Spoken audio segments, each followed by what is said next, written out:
So Mythos and Logos, right? We're coming up on the end. We're in essay 7, Soul and Spirit and Ego. We're in section 7.6, Soul is Not Spirit. And we're about to dive into some of the most controversial material. There's going to be Nietzsche and Hegel and Kierkegaard and doubtless Kant and Heidegger and Aquinas and everybody else, because we're going to talk not about the Christianity that the way people want it to be, but Christianity at a epoch level. What was its change from the ancient world? What was modernism's revolt against medievalism? And what happened to Christianity when it passed through the threshold into modernity? It's complex, and it's still evolving. Still evolving, still changing, right? Using the Hegelian model, we know we're talking about a living organism when we talk about a culture like Christianity. And we know we're talking about how it transforms over time in response to various stresses, both internal and external, according to its lawfulness, according to its nature, the nature within it and the nature around it. So, last week we got partway through the first paragraph before sort of venturing off trail, which is fine, which is our way. But part of what he sets up in here is this idea of soul and spirit, of pathos, and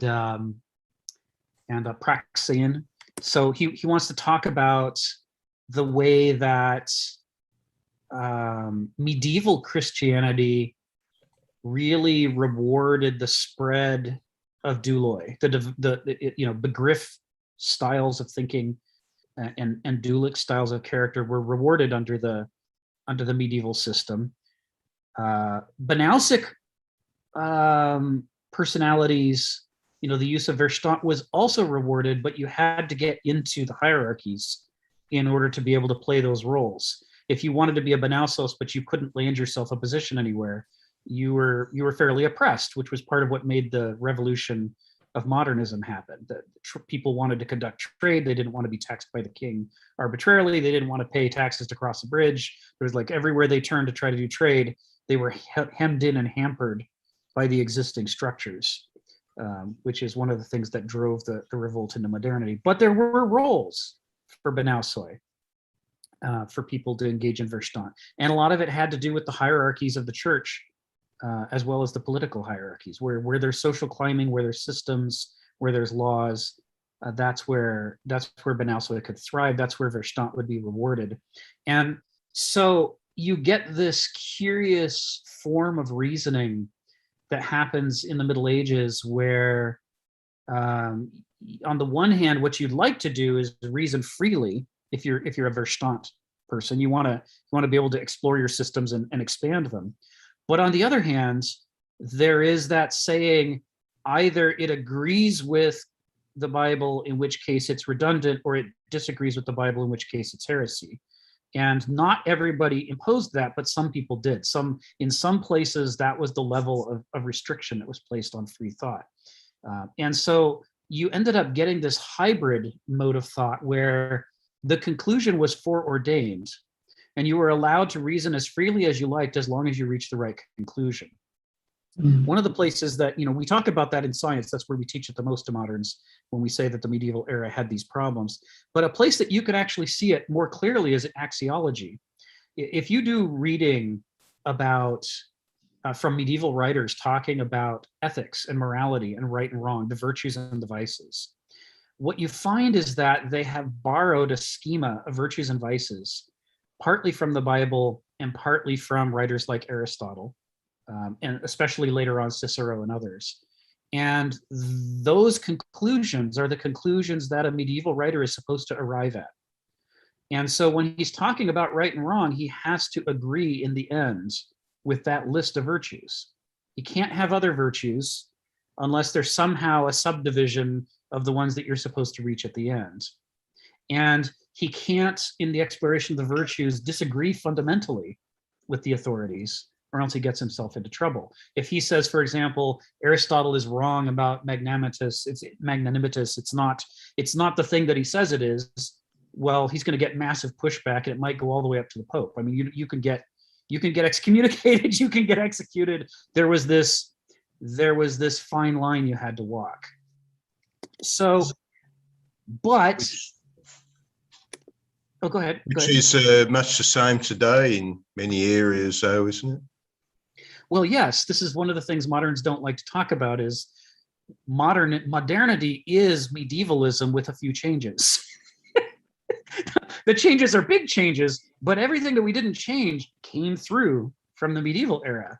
And the impact of that is something that we don't examine. If you're expressing opinions in the Soviet Union, you'd be walking a similar line. If you're expressing opinions in communist China, you'd be walking a similar line. Now, even in the West. Yeah, that's right. Yeah, we in the United States, we can only have certain views. That's right. The freedom of thought has been exiled by a new dictatorship. Well, and it's done differently now, right? Instead of burning at the stake, you just find that your tenure is up at your university, or the job that you want to apply for, they go check your social media. They don't like what they see. You're not hired. There is this growing the lack of privacy, the drop in the ability to express yourself without being scrutinized is causing these sorts of issues. So, but the reason I bring this up, as context for this paragraph, is that what he's talking about is that, if we go back to early Christianity, primitive Christianity, the goal was not to set up a hierarchy that was going to rule over Christians. The goal was that everybody would be equal and they would share their gifts, the gifts of the Spirit, or even if they didn't have any conspicuous gifts of the Spirit, they could still share, basic virtues with each other and be hosts to each other and help each other. You can see this in Paul, which is some of the earliest writing we have, where they're talking about the way that we can collectively work together to be Christians and to take care of each other under these oppressive conditions under the Romans and so forth. But it didn't take long, just a few centuries, for that all to turn around and become a class system in which Banausoi could climb the ranks and use the systems of the church and its organs to, as long as it was ostensibly for the greater glory of God, you were allowed to collect power and to systematize things. And you were certainly allowed to organize and manipulate the great mass of Banausoi, the people who, shall we say, did not read Latin, were not privy to what happened behind closed doors, in various offices of the hierarchy and so forth. And so what was supposed to be sort of a classless system in which we're all brothers and sisters under God turned into a class system in which the Banausoi stratified above the douloi. And this analysis, you'll find this in all sorts of existentialist philosophers, but even if you don't have the terminology, everybody knows more or less that's what happened because of the Reformation and the Protestant rebellion against the Catholic Church, in which Protestant writers came out and said all these things. They said it's been systematized, it's been turned into a system of corruption, it's been turned into a system for social climbing, self-aggrandizement, self-enrichment. All these criticisms they're making translate directly into there are Banausoi, there's foxes watching over the hen house. There are Banausoi who have put themselves in positions of power that they should never have been allowed to be in. Donald, go ahead. I was just going to say, this is sort of a medieval full employment act, because you have primogeniture, yes, and the second sons get to go into the church. They formerly only could go into the army. So now they have a whole other field where they can go. They can go into the church. In fact, I think you saw this in somewhat in England, because up into what we would consider modernity. Yes. The oldest son becomes the Lord, and then what do the others do? Bishop. Right. Bishop. Right? Yes, bishop or admiral. Read the histories. They get to go into the Navy or they get to go into the Church of England. Right. And that's a medieval carryover. Yes. Because it's still the great families, the feudal hierarchy, while it dominated civil society, well, of course it would dominate the church. Yes. Where? Yes. Yeah, and it's that because of the way chronicles are written, and because of the fact that the noble families and royal families were the ones that most wanted to have themselves written down, this is actually really well documented. Of all the things that are not well documented about the Dark Ages and the Middle Ages, the way in which people who were raised to rule and to manipulate other people would find that only some of them got to rule directly through the nobility, and others had to go join the church, where they then proceeded to carry out all the things they'd been trained to do, but to do it within a church hierarchy instead of a state hierarchy. Yeah, it's just beautifully documented. It may be uncomfortable, and we don't really want it to be true. We want the church to have been this clean, pure, good thing that God prevented from being corrupted. But instead, we look at the history, and it's just painfully obvious what actually happened. Phil, go ahead. But don't you think that has a lot to do with the fact that, I think by the 3rd century, a certain 4th century, the Roman culture became Christian, and that it seems to me that fusion allowed for a kind of exchange for state religion and access to a hierarchical culture. Right. I mean, so in some sense, the medieval aristocracy essentially were Roman aristocrats in a way, right? So I mean, you're almost sort of saying that the only way you could remain authentic is to be always on the outside. I mean, I could see a desire to be in the inside, and you presume that you have a degree of purity that you will not be corrupted in that transition and exchange. But I don't think that's a reasonable thing to think, because anytime you have a synthesis between the two, there's kind of give and take in both cases. And so it was inevitable that was going to happen, right? So it's not as if the Christians, I mean, I'm talking about that in large, didn't gain anything, but in gaining something, you have to exchange it for something that you also lose. Right. So that the Romans in a sense, became infused with not only the Christian, but the barbarians. And so they were able to retain the degree of the residual Roman Empire in the Western Empire as well as the East. And so, that to me it seems to me a cultural synthesis. Yeah. In that sense, right? And so I mean, I'm not sure what you should do. Should you always remain on the outside so you could remain pure and criticize, or should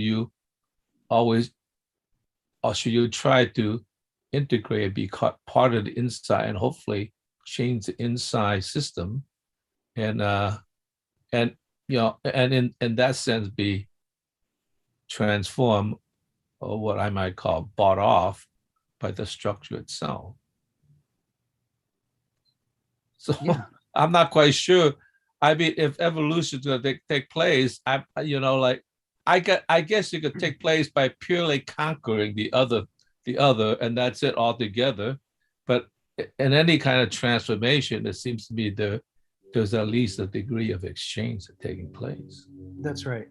Yeah, I mean, when you look at the power differential between the Roman Empire and Christianity was in no position to conquer the Roman Empire.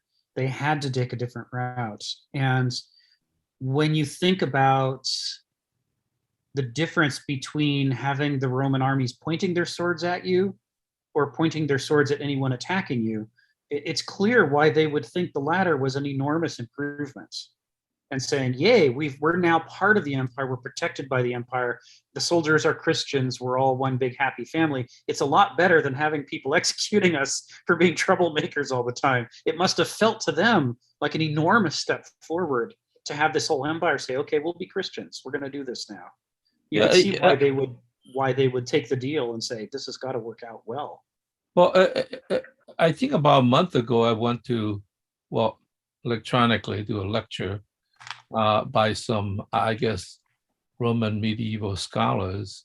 Yeah. And they were talking about the fall of the Roman Empire didn't actually fall. There was actually a lot of Christian hierarchy, had a kind of a settlement with the Roman aristocracy, and they actually, in a sense, made that transition so the Roman Empire would not be completely barbarian, right? And it was that mediation that took a chance, took a path of evolution that essentially led to, the medieval feudalism in a way. So I mean, and that was actually a pretty interesting argument because Gibbons was wrong about the fall of the Roman Empire. It actually just sort of diluted itself into a Christian barbarian Roman structure. So that was very interesting how that happened, that the Christians actually in their way saved the Roman Empire. So I mean, it's going to bring on whatever I mean, the spirit of, I guess, Caesar lives on in that transfusion as well. So I don't know. I mean, I'm not quite sure if I have enough historical knowledge to make that claim. But well, we're going to explore it together. We're going to explore it together because it's a major part of what's going on here. Sharon, you got your hand up. To my very basic way of understanding this, when the church became political, which was back in the time of the Roman Empire and Constantinople, Constantine, not only did the practice of Christianity change, I think the theology also changed. Yes. And this was compounded by the fact that the majority of people living in that time were still living in a feudal system, which meant that the majority of people were illiterate. And if you recall how the Christian doctrine, how Christianity was practiced, one thing, most of the services or most of the meetings were did in Latin, and people were so illiterate. That's why we have such beautiful stained glass windows. So this was a pivotal point. And so when empires, not only the Romans, but even the British, decide to expand, you go to countries, you find that the Catholic religion is a predominant one, because this was the part of the modus operandi that they adopted, which started at that time. Yeah, that's right. So, putting this together, what we've got is, Christianity rises up. It arises out of Judaism, and specifically, it arises out of the Jewish rebellions against Rome, shortly, right around the period of Jesus. The history in this is really interesting, but one of the things that you can see that happens is that the religion goes through some rapid transformations. One of them being, at first, it's clearly a household religion. People go to each other's houses and pray together and preach together. And the idea of traveling preachers who are going from place to place, carrying letters and carrying messages to one another, this kind of flat network of interactions is going on. When you look at what happens later, you can see in Mark and in Matthew the emergence of a struggle about whether Christianity was Judaism or whether it was a new religion. Was it a continuation of the old one, or was it a new one? And one of the ways that you can see that is there's a line that Jesus says that's exactly opposite in those two gospels. In one of them, he says, I have not come to overthrow the law, but to fulfill it. And in the other one, he says, oh no, I'm here to overthrow it. This is the new law. I'm bringing you the new law. And part of what that was about was, are you going to be able to convert Gentiles if the men have to get circumcised as adults, which most adults are not really going to want to do.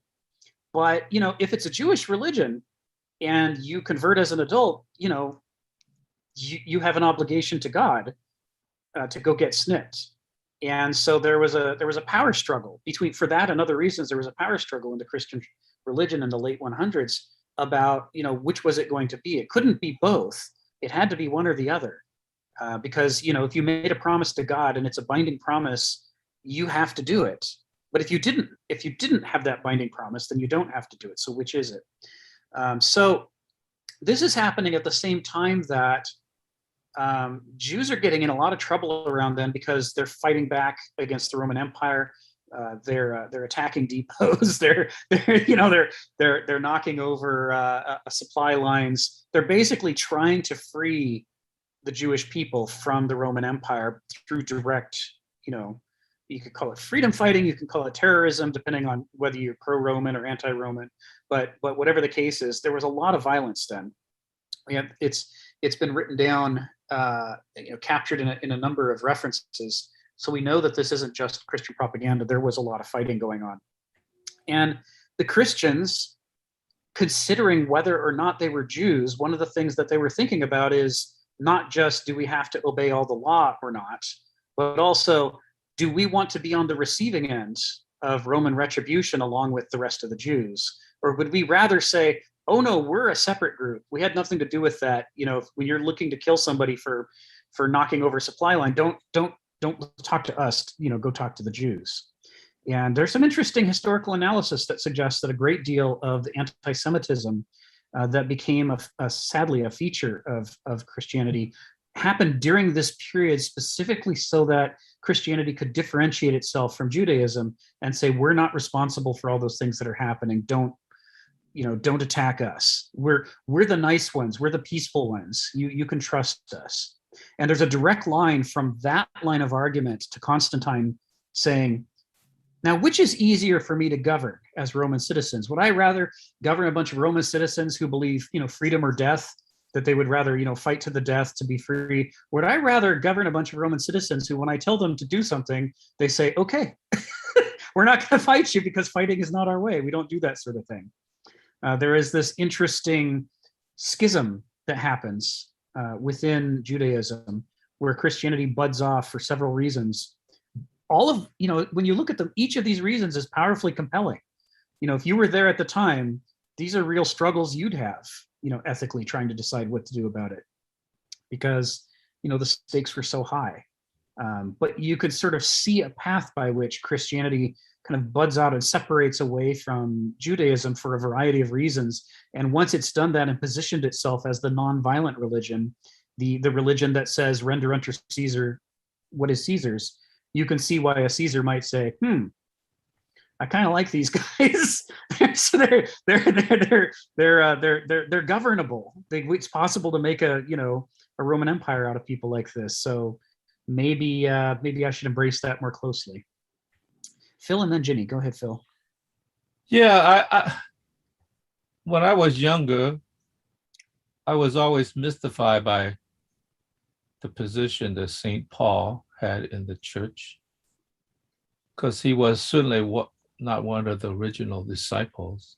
Mm-hmm. He was essentially an outsider, but because he was the one that went to the Gentiles and expanded Christianity, it was very, very important for him to become a founding father, so to speak, right? Because his position is just enormous in the Christian church.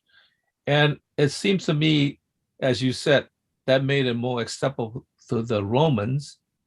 And I also wonder to the degree that Christianity had this anti-Semitism wasn't a leftover of the fusion of Christianity with the Roman Catholic Church, right?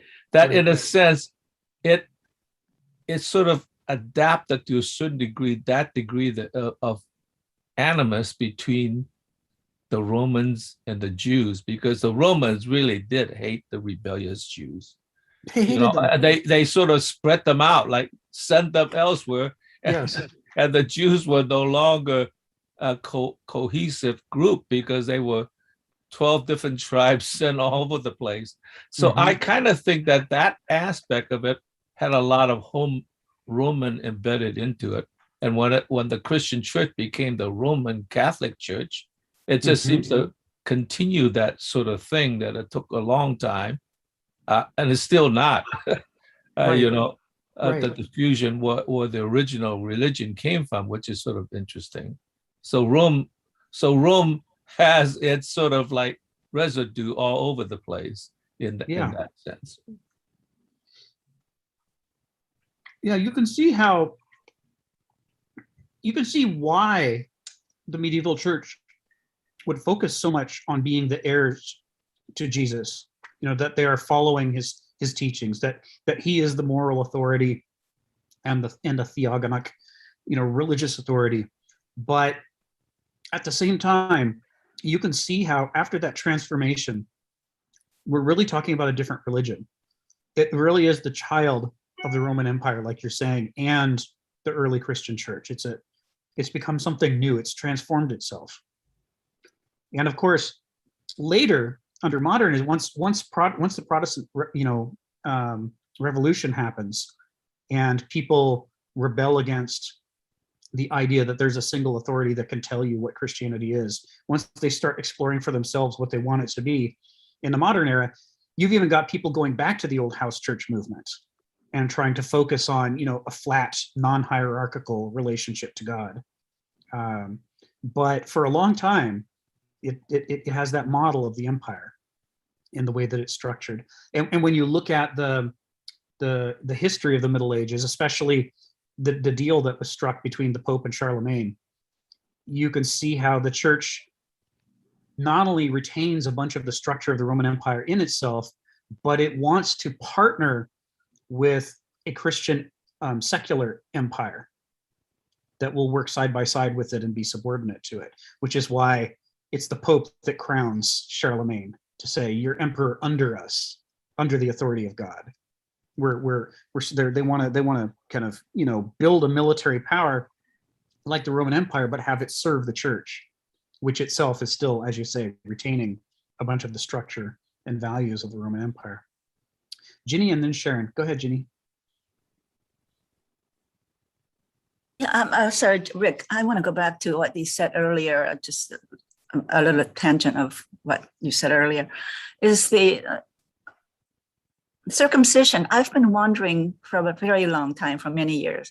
Do you know how it originally came about? Was it for medical reasons that they decided to do circumcision, or does anybody know how did it come about originally? Do you know? There's actually a lot of debate about that.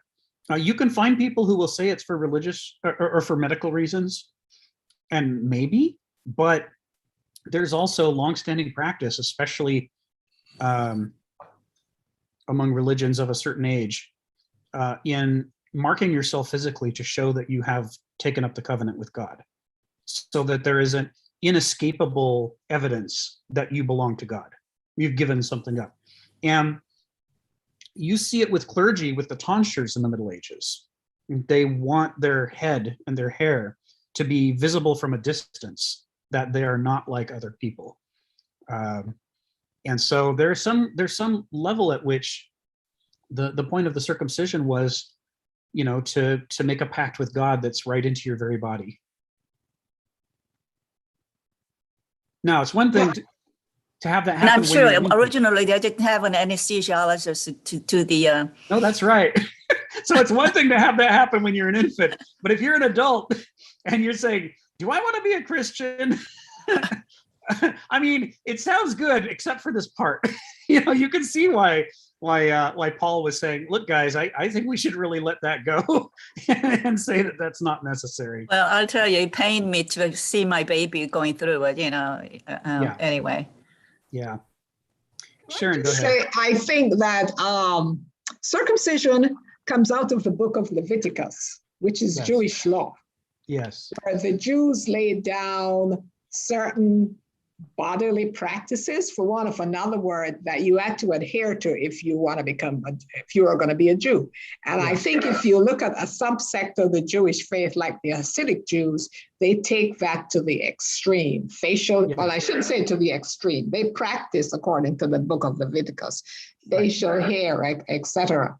Now, I want to address something that Phil said, because for me, one of the disparities in Christianity is the influence that Paul has, because Paul was never a disciple of Jesus. And if you look in his letter to all those churches in Galatia, Colossus, Philippi, he is teaching, he is propagating, or he is teaching a religion which is mainly based, yes, on the teachings of Jesus, but it is his own perception. And that forms the bulk of Christianity. And that is quite a paradox. The Matthew, Mark, Luke, and John were very small gospels that were followed. And today, I have certainly known a lot of Jews who are Jews for Jesus, but the schism between Jews and Christians is because Jesus was supposed to be the Messiah. And the Jews did not accept that. They're still waiting for their Messiah. And that is a fundamental schism, right? Why they disown, so to speak, Jesus. Well, and part of that history has been sort of covered up to create an impression of an unbroken, unified chain of succession, which is what the medieval church wanted. But when we look back in the early days at that struggle between is Christianity going to be a Jewish religion or a new religion, part of what happened was by breaking away from Judaism and saying that we don't need to follow the covenant anymore, it helped Jews who were uncertain about whether or not he was the Messiah make up their mind. Because if he's not following the law, then he's not the Messiah. The Messiah is there to fulfill the law. So you could see why Matthew disagreed with Mark and why they were having a big tug of war. It's like Matthew's like, I don't want to lose this entire population of Jewish people who are still willing to be on the fence, and some of them will come over as long as we're fulfilling the law. But you start changing that. You start saying that you don't have to follow the covenant, and you're going to lose that entire population. They're all going to say, well, then he's not the Messiah, and we don't need to follow him. So yeah, it was a huge tug of war. You could see why it would last a century. This struggle to decide what Christianity was going to be, and a lot of it came down to numbers. What was the largest possible population of people who might become Christians? And when that population of Gentiles who might become Christians became bigger than the population of Jews who could become Christians, it sort of became the deciding factor for which way the religion was going to go. It opted for rapid growth. Phil, go ahead. Yeah, I mean, it seems to me like in any big operation, you have the founder. I guess in this case, it would be Jesus and maybe his disciples. And you have the evangelists who, in a sense, spread it to a greater population. And I always thought of St. Paul. I knew typography. I forgot his name, but modern typography, in a sense, was very much part of the Bauhaus. But the Bauhaus did not know how to manipulate the thing in the pure form of what the Bauhaus was about, which is about geometry, right? Because they had these awkward letters, and that, in a sense, it was the technicians and the printers who understood typography, how to hone that in relations, how to manifest it in the world. And there was this guy who was really, really an evangelist who spread that news. And in fact, he was so much into it that, in a sense, the Nazis gave him a lot of trouble, right? Because they wanted him to stop spreading the news, so to speak. And so it was very important that he did that in order to, in a sense, spread that whole thing about sans serif type and all that kind of stuff. And it's like it became he became as important, if not more important, than the founders in the Bauhaus. So in that sense, if you didn't have that, then it would remain a very localized situation. But the fact that Christianity became globalist is because St. Paul became the evangelist that in a sense made it into a expansive religion that penetrated, pretty much all of Europe eventually. So I think that's why he is so important, because he brought it to manifest itself in a greater world. And of course, like without him, it probably would have remained a very small, localized and more pure, as you say, a homespun religion, which is, so in one sense, it's like, okay, that's good, but that's not what it needs. And so it became very much, the missionaries and all that stuff was really an extension of St. Paul, rather than actually Christ in a sense, because, and almost all religions are beginning to, all the big religions essentially takes that form, so even Buddhism, right? So in that sense, it's almost inevitable that it became that way. So thanks, Phil. Sharon, go ahead. Sharon? I think Sharon might be having transmission problems. Oh, yep, there she went. Okay, well, she'll come back and we'll pick it up then. So a couple of things about the way that this happened is, because it was a rapidly spreading religion, it wasn't possible for the hierarchy to be in complete control everywhere. There's a reason why Christianity in the Middle Ages has a huge problem with heresies breaking out every time they turn around. Mm-hmm. And it wasn't just the Middle Ages. You go back to the Dark Ages and the early days of Christianity, and like almost out of the gate, it's fissioning into different groups. The struggle between orthodoxy and innovation has always been a recurring issue with Christianity. And because of that, and because so many of the places where Christianity had a toehold, it only had a toehold. There might be one priest for an entire island, who's ministering to all the people who are out there. It meant that this was not a totalitarian exercise. Despite the desires for control of the Banausoi and their systematization, it grew too fast, it spread too far, they didn't have that much control. And as a result, one of the characteristics of the medieval era is that even though in theory it was a revolution that overthrew the old aristocracies, overthrew nature to make way for God to be in charge of everything, what actually happened is that it had a lot of niches that were not closely policed, in which Aristoi could still survive. This is one of the points that is being made here in this opening paragraph. He talks about just a microscopic trace of Aristeia.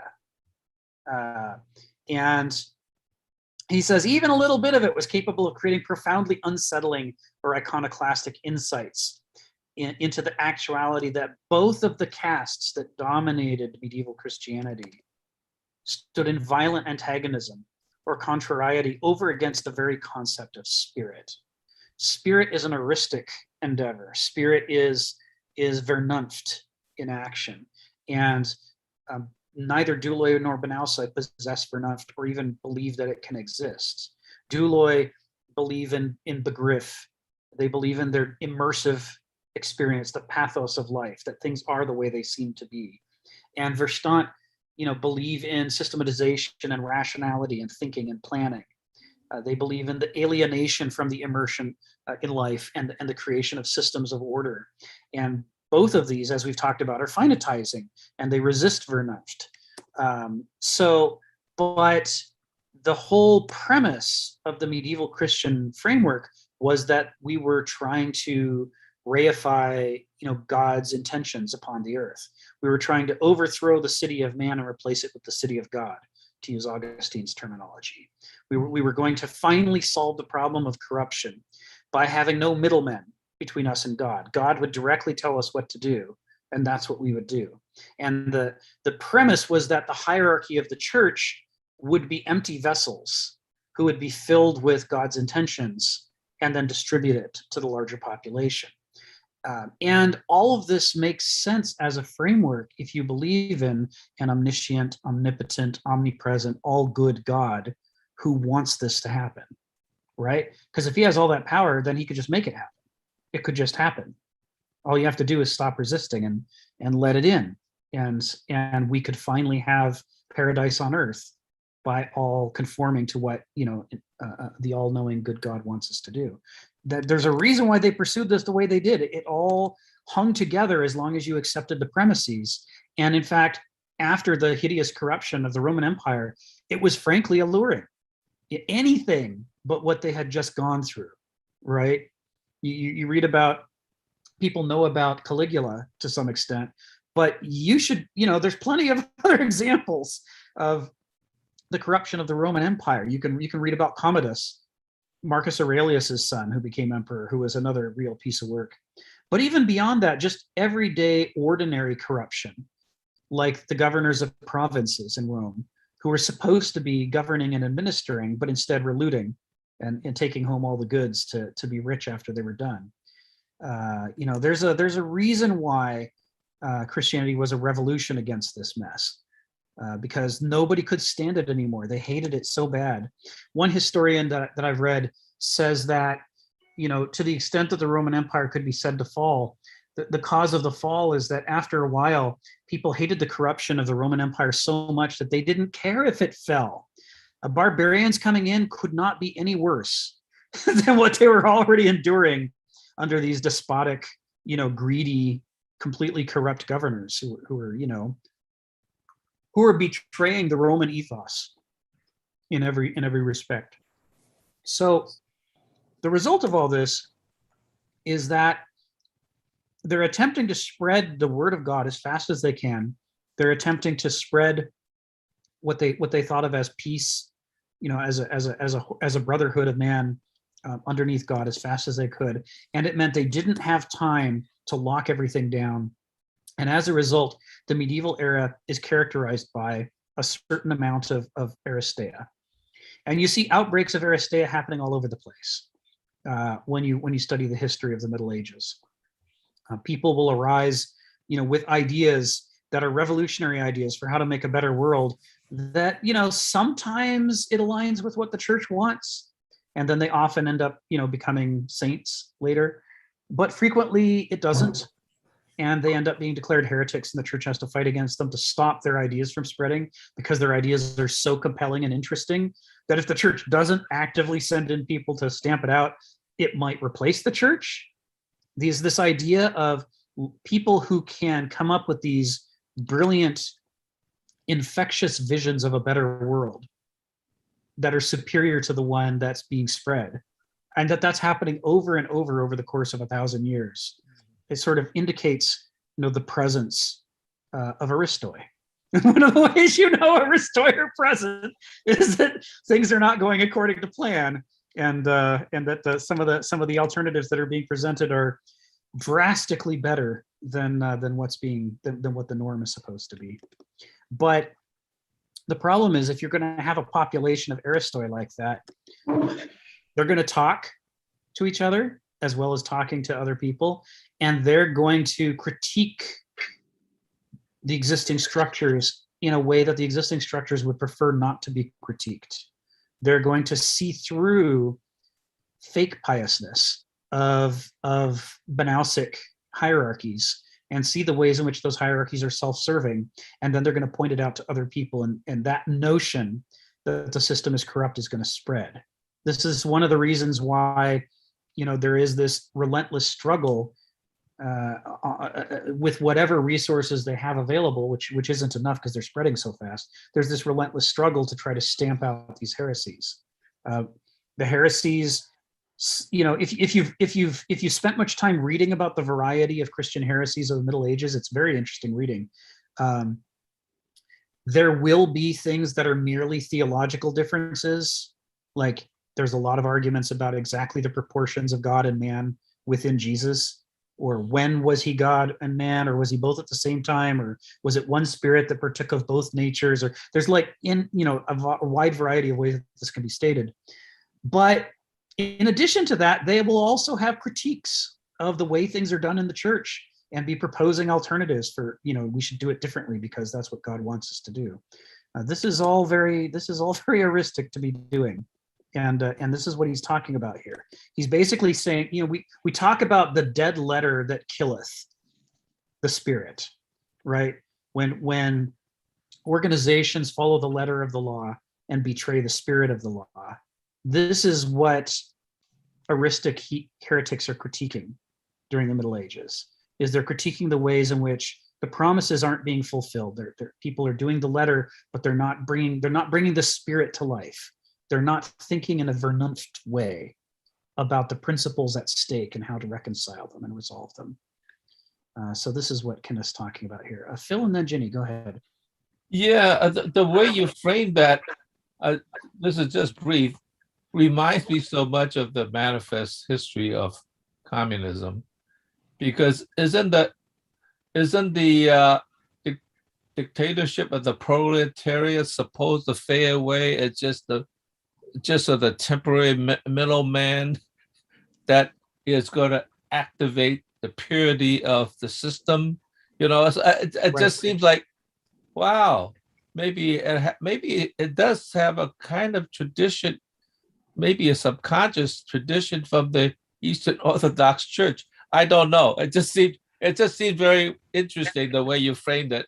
It's so much like communism as it manifested itself.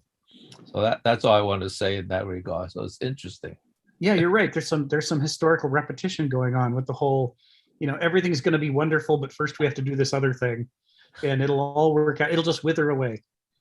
And God will rule us all directly, and it will be wonderful. Except that keeps not happening, and we keep adding more and more hierarchy and more soldiers, and and then you get these heretical Aristoi breaking out and going, didn't you say that we were supposed to be past this a long time ago? How is it that it's getting worse instead of better?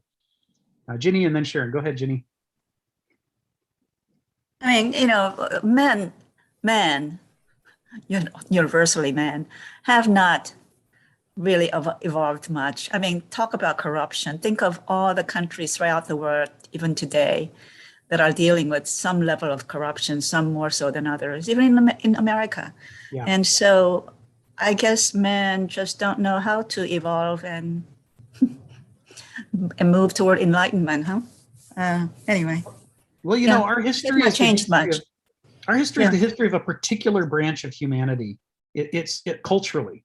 It's a particular cultural branch that has risen to dominance and picked up all the military power and economic power to impose itself on the whole world. So what we're seeing is not so much a reflection of human nature as one of the possibilities of human nature. And specifically, it is a particular branch with a particular set of internal laws and principles at war with each other. Other branches of humanity, other branches of human culture have taken very different directions. They're just right now they're all very suppressed and struggling to survive. I should rephrase that. I mean, it's not certainly majority of population who are corrupt, but it's that 0.001% maybe, or 0.1%, of these corrupt and who become leaders and then dictators or whatever, and then they basically corrupt the entire humanity. What do you think? Well, culturally, people can be entrained to do almost anything. This is one of Kenneth Smith's lines about the power of culture, is that unlike most animals, you travel the world, you've seen one wolf. Granted, all wolves are individuals, but they're all going to resemble each other in their behavior and in their cultures around the world because they've got this instinctual set that helps them converge on wolfness. Our amazing innovation is that we don't have that. Culture can do almost anything with us. And as a result... Aristotle's point, man is a mimic. Yes. Yes. Excellent, Stephen. Yes, it goes. Aristotle said it very, very well. We can become like almost anything. And so as a result, we can talk about the 1% or the 0.001%, but what's really happening is that we're all in this together. We're making modernism the way it is together because this is the culture that we've got inside of us that's shaping the way that we see the world and see ourselves. And if we had a different culture, we would be doing things very differently.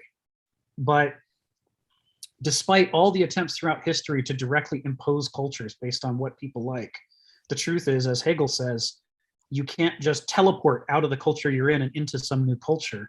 Cultures have to go through the bud, blossom, and fruit transformations. As the early Christians discovered, they couldn't just grab the Roman Empire by the horns and wrestle it into being the Christianity they had in mind. Instead, what happened is that the struggle produced something new, and they both changed. And so for us, looking at the possibilities from here, whatever is going to happen in the future it isn't going to come ex nihilo out of nothing according to a design. It's going to have to grow out of wherever we are now, and the possibilities that we see for the future. Sharon and then Donald. Go ahead, Sharon. I just wanted to dovetail on something that Stephen said, because Aristotle is one of the philosophers that I read. And the reason I like to read him is, I think independently, he was one of them who encouraged man to think independently of the faith. And a lot of his writings encouraged that. That seems to be my recollection. Yes. Now, something that Phil said about Paul spreading Christianity. Discipleship was one of Jesus's, I don't want to say commands, but it's one of the dictums that he said to his disciples. And when you look at the Bible, the moment the Christianity became political back in the Roman times, the construct of the Bible changes. So the books that were included in the Bible were designed to maintain homeostasis, for want of a better word, of the culture. Yes. And that's something that we should not forget, because I think we still get subject to a bit of that today. And then I want to read what you were talking about in Kenneth Smith's essays here. Yeah. For me, it's at the bottom of page 106, where he says, eventually, though, Luther, Galileo, Calvin, Huss, etc., it became inevitable to recognize that the mother church was in the hands of a characterological tertium quid, Banusoi, who were capable neither of faith nor spirit. Yes. Thus was the natural characterology of human natures obscured by political, cultural forms. And that's key until it also obscuredly erupted into a civilizational revolution, into individualism and autonomism of the Renaissance, which along with Protestantism congealed into simplistic, ideological and abstractivist forms as capitalism/scientism. And that, I think, for me, kind of sums up the whole discussion that we're having here, and is probably the major point of this whole paragraph. I want your comment on that. That's how I read that. Yeah, once again, you go right to the killer sentence.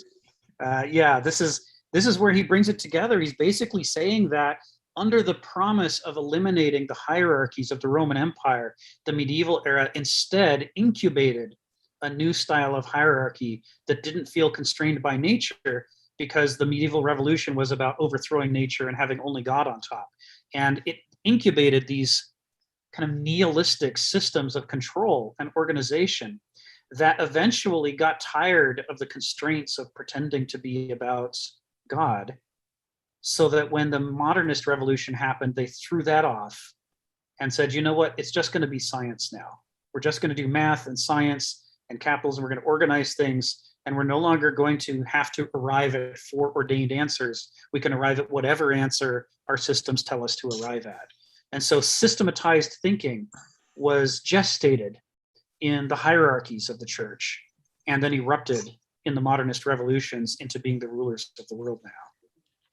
It's that's what he's talking about. And when you think about it from the perspective of the hopes and promises of early Christianity, when it was trying to break away from Rome and trying to come up with a God-driven alternative, it is one of the most painful ironies possible that instead it ended up incubating the thing that would overthrow it, and that would overthrow all gods, and say that all we need to do now is make laws and make decisions and have parliaments and decide for ourselves what to do, that there's no authority.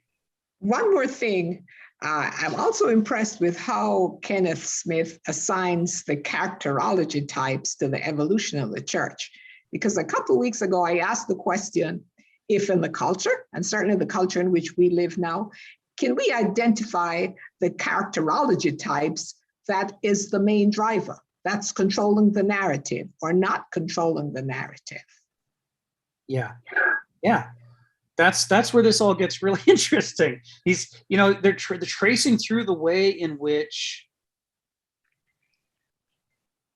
we let me take a step back. As moderns, we are taught this abstract, empty, nihilized notion of freedom. We are taught that we are born free, with no effort on our parts whatsoever, with no wisdom, with no cultivation.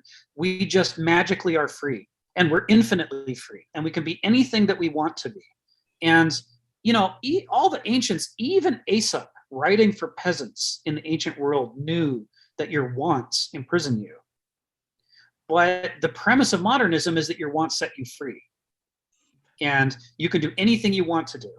Just want something different, and you can do that now, right? There is this weird know-nothingism in the way that we envision human nature and human character and what's going on. And part of what's fascinating about this existentialist line of philosophy, which, it's not just Kenneth, but it, goes through all the philosophers we've talked about before, is that it basically takes that statement right out of the Declaration of Independence, puts it in the center of the target and says, no, that is absolutely 100% false. That is not how human beings work. We are not born with infinite freedom. We're born with all possibilities, but at the same time, we're also born with constraints, and we're born into constraints that we habituate ourselves to long before we ever make our first conscious decision. We have already adapted to the circumstances we're in.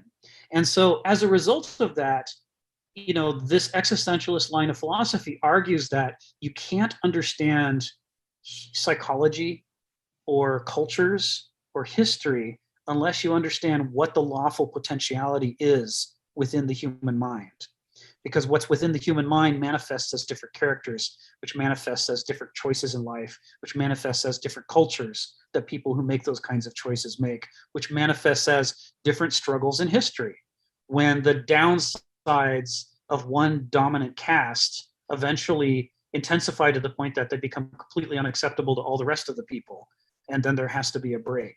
There's a reason why history has these lurches and developments the way that it does.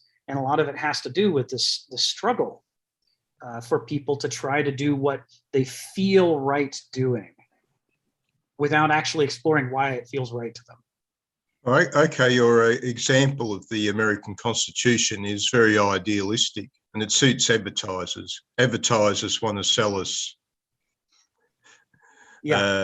this strange sort of contradiction, don't they? They want to sell us this story that you can have your cake and eat it. That's right. Kenneth said, one of the signs of somebody who wants to help you is they warn you of a problem. One of the signs of a con man is they say, good news. It always starts out with, congratulations, you may be a winner. Just give me your bank account number and I'll transfer $3 million into your account. Isn't that great? Con men always start with this notion of freedom from constraints, that you're about to have this eruption that's going to break through the things you don't like in your life and set you free. And there's no reason to think much about it or worry about it. Just, give me your bank account number, your credit card number. Okay, so the existentialists set themselves up against this idealism. Yes. And they referred to being who we really are. What do we really do? Right. If we want to escape from a prison, it helps if we know that we're in a prison. As long as we tell ourselves everything's fine, there's not a problem, we're never going to get out of the prison. We have to look around and go, well, if everything's fine, why are my hands in manacles? Why am I eating swill out of a bowl at specific times a day? That doesn't sound like I'm free. That sounds more like I'm in a prison.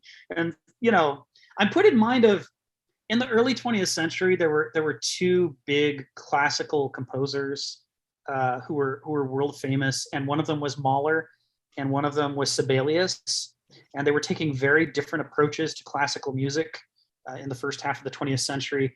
Mahler was making bigger and bigger orchestras with more instruments and choirs, and he was following the direction of Beethoven's Ninth Symphony in making things grand and huge to create these epic symphonies, these crazed soundscapes that were completely immersive. At the same time that he was writing, Sibelius was also composing music, but he was doing it the opposite way. He also started from the Ninth Symphony, but he started from the idea of compression. He said the Ninth Symphony is about one idea from beginning to end. And so he was trying to make fewer and fewer movements. He was trying to do fewer instruments. He was trying to make everything be more organically related to the core ideas and just have them butt off new melodies like flowers or, coming off of a branch.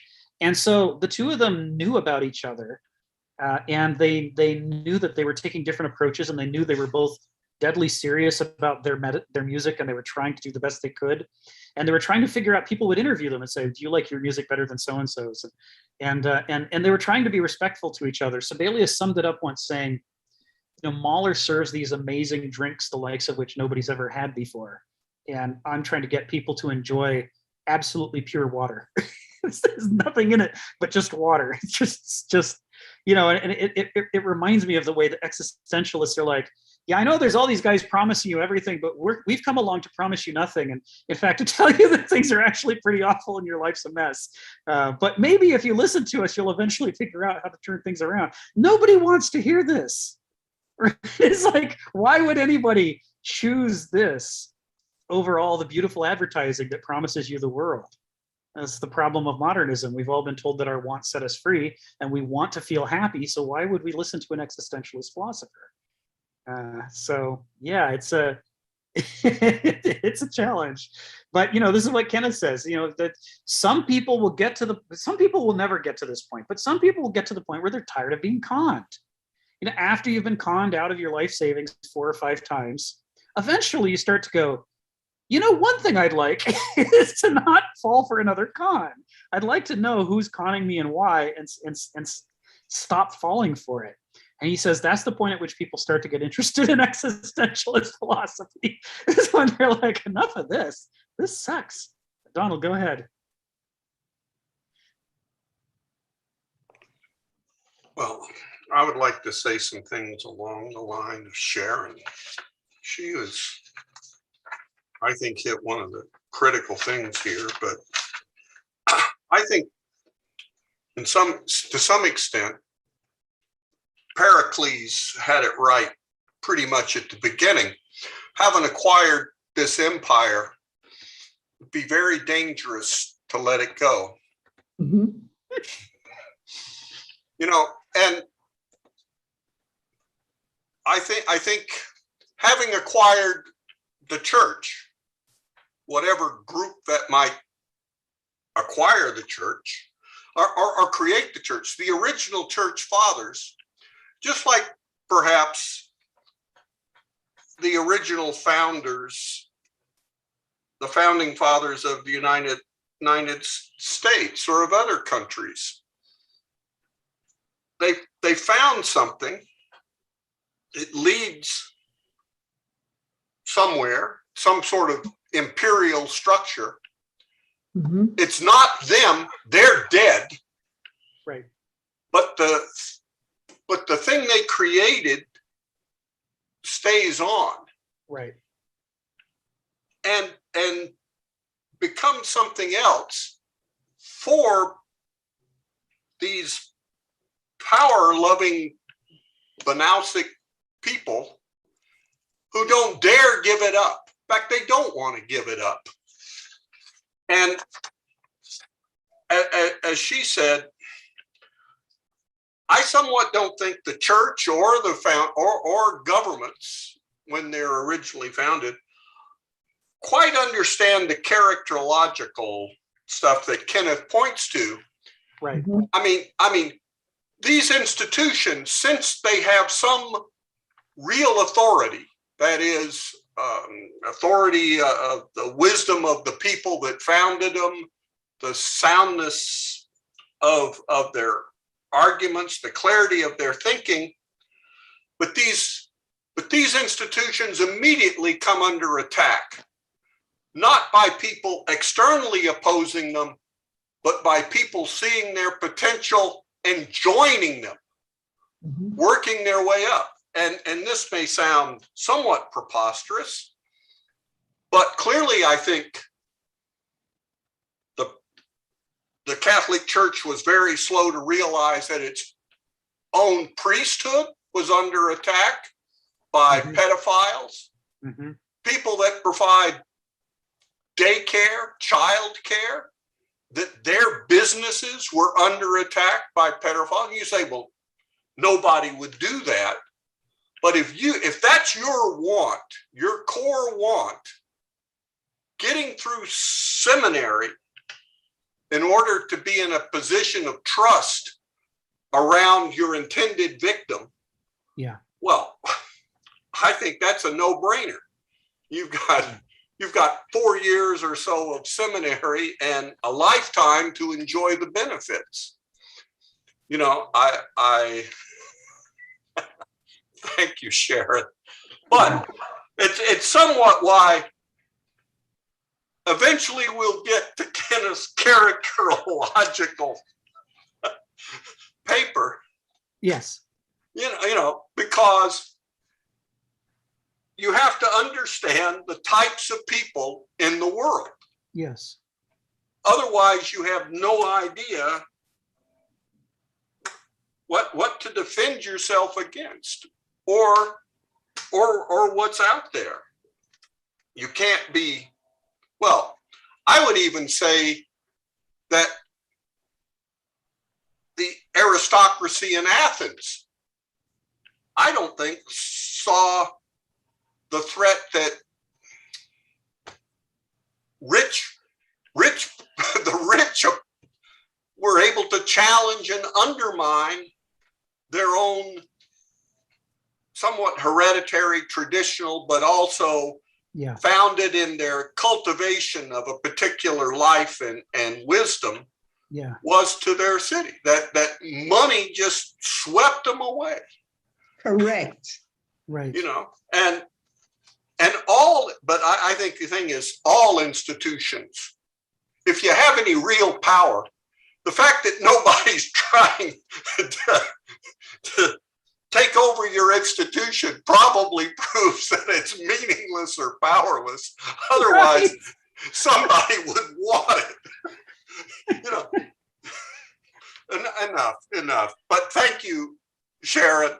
I think this thing, the hands of characterological tertium, or tertium quid, the third type of Banasoi, yes, capable of neither, unlike, you know, it's like what you say so many times, and I've heard Kenneth say, you know, suddenly we decide we don't want a Banausic society.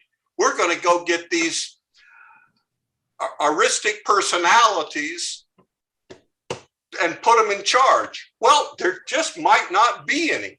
You know, the fact that we want it may not help. You have to know something about the raw material. And given that raw material, you have to have educational processes to help produce the human natures that you want or need. Yes. So, and right now we're batting zero here. So. Correct. Yeah. Someday I'll come to Florida, Sharon. Yes, and we will have dinner, and I'll talk your ear off. So a term that Kenneth Smith uses a lot is the Greek term hyle, Hyle. And that's where, as a craftsman, it's the material you work with. And it has its own lawful nature, which will restrict, it will make certain things possible, certain things impossible. And in between, it'll make a lot of things easier or harder based on its own nature. And one of the ways that what you're talking about is that, as an existentialist philosopher, Kenneth is saying, trying to figure out what a better world would look like without paying attention to what human beings actually lawfully are is an exercise in futility. It's just a form of escapism. Dreaming of a new civilization without thinking about, well, but what are people? And why does history go the way it does? And why are we when and where we are exactly? How did we get here? Why are we in this place? And what can be reached from this place? Not what's infinitely possible somewhere, in some imaginary la la land, but what could actually be reached from here is the only thing worth struggling for, because the rest of it's out of reach. And it's so far out of reach that we aren't inhabiting anything even close to it, which means our view of it is going to be dreadfully warped just from our own perspective where we're sitting in history, which means we don't even understand the thing that's out there. It's only the things within reach that we sort of sometimes partially understand. Kenneth's existentialism is, I think, somewhat unique in that he still has some essentialism. Yes. That is, that things have natures. There's this other branch I've disparaged many times of existentialism that holds that there is no nature or essence or anything. It's all pure will. Right. And he doesn't. And now I think his is more along the lines of, as you say, hule and telos. Yes. That organisms have ends and they sort of have this material substrate that shapes them. It's not all, we're not any of us anyway, gods that create ex nihilo. Right. Right. And yet so many philosophers and political scientists and economists and lawyers and so on believe, because of the myths of modernity, they believe that they create ex nihilo. They think they can just prescribe things to be the way they want them to be without paying attention to the limitations of the hule of things and the telos towards which things would be unfolding on their own. The other thing I kind of wanted to call attention to in what you said is the use of tertium quid, the third type. The reason we're talking about a third type is that when you read Aristotle and Heraclitus and other ancient Greek writers, they're not clear about the Banausoi. And there's reasons that they weren't clear. As you said, Donald, part of it is that they had an aristocracy and they had slaves, and they were skeptical about the marketplace. But generally speaking, that it was a two character type system that they inherited from the conquerors who invaded Greece. And in that character type system, they had a lot of ideas of what would become the aristoi that were attached to whoever happened coincidentally to have been the aristocracy at the time. And so they had mixed in with people who were trying to make great things. They had people who were just trying to get ahead systematically, and they couldn't clearly separate the two. And so they'll talk about, once you see the three character type model and you read Aristotle and Heraclitus and others, you can see the evidence of Banausoi in what they're describing. And they'll occasionally make a distinction and then not come back to it. They'll go back to the slave versus master thing. And so Banausoi keep almost coming into focus and then drifting out of focus over and over in their writing. They don't quite see them. And you can see why, since, that was their friends and their relatives in their same caste. They were surrounded by people, many of whom were Banausoi, and they didn't know yet that they weren't the same type. So what is the objective of the Banausoi? What are they after within any system? They want to make sense of the system. They want to regularize it. They want to systematize it. And then they want to thrive within it. They want it to make sense so that they know what the rules are, so that they can climb within the system that results from that. And that's why you're going to see a lot, not all by any means, but it's why you're going to see a lot of Banal Soi as lawyers and lawmakers. You're going to see a lot of Banal Soi as accountants, as executives. Any place that you can learn a system and learn systematic behavior and climb, you're going to find Banal Soi. The other place, which Heraclitus alludes to, but again, he doesn't quite have it in focus, is that craftsmanship. High excellence craftsmanship is a place that attracts both Aristoi and Banal Soi. Aristoi will be attracted to the pursuit of excellence, but Banal Soi will be attracted to the fact that they can learn the skill and master it and climb up the ranks, right, to do better. And there is some discussion about, the more you do a specific single craft in your life, the more it begins to shape you, so that you become an adjunct to the craft. And that can either manifest in sort of heuristic breakthroughs, or it can manifest in Banausic breakthroughs just as easily because of the systematization of the processes. So they didn't quite have it in sight. So part of what Kenneth's saying in these passages that Sharon quoted and that kind of Donald underscored is that it was the corruption of the church that led to the Protestant Revolution that taught us more clearly than anything in history ever had been before that there were not just two types. There was this third type because it was unmistakable by the end. By the time Luther nails up his theses to the church door, no one could mistake the presence of the Banal Soi. They may not know that they're Banal Soi, they may not understand what a Banal Soi is, but the fact that even the holiest of holies, where people should be at their most humble and their most thinking about the good of humanity, that could be rife with exactly the opposite kind of person, brought them into the starkest relief we'd ever seen them in history before. That's what he's saying in the sentence. It was the discovery of the third type in unmistakable terms. We'd been contending with them for thousands of years, but they didn't even know who they were themselves, right? The Banal Soi in the ancient world thought they were Aristoi. The Banal Soi in the medieval world, again, just thought that they were, more educated brothers under Christ. They didn't get who they were. They didn't understand themselves clearly. So, all right, Phil and then Sharon, go ahead. No, Sharon first. Oh, okay, Sharon, then Phil, go ahead. I would like to suggest that the institutionalism to which Donald referred of the church is the territory of the Banal Soi, the Banal Soi. Yeah. The faith, which is the more delicate side of it, is what I think is a storefront. And it's the institutionalism of churches and any place of worship that allows things like pedophilia, killing of children, like they did in the Children of Tuam in Ireland, to exist. Because just as you said, it's a system of rules accompanied by ascendancy, right? And it's not so much about the faith, right? And in fact, in Kenneth Smith's essay here, further down the page, he talks about that.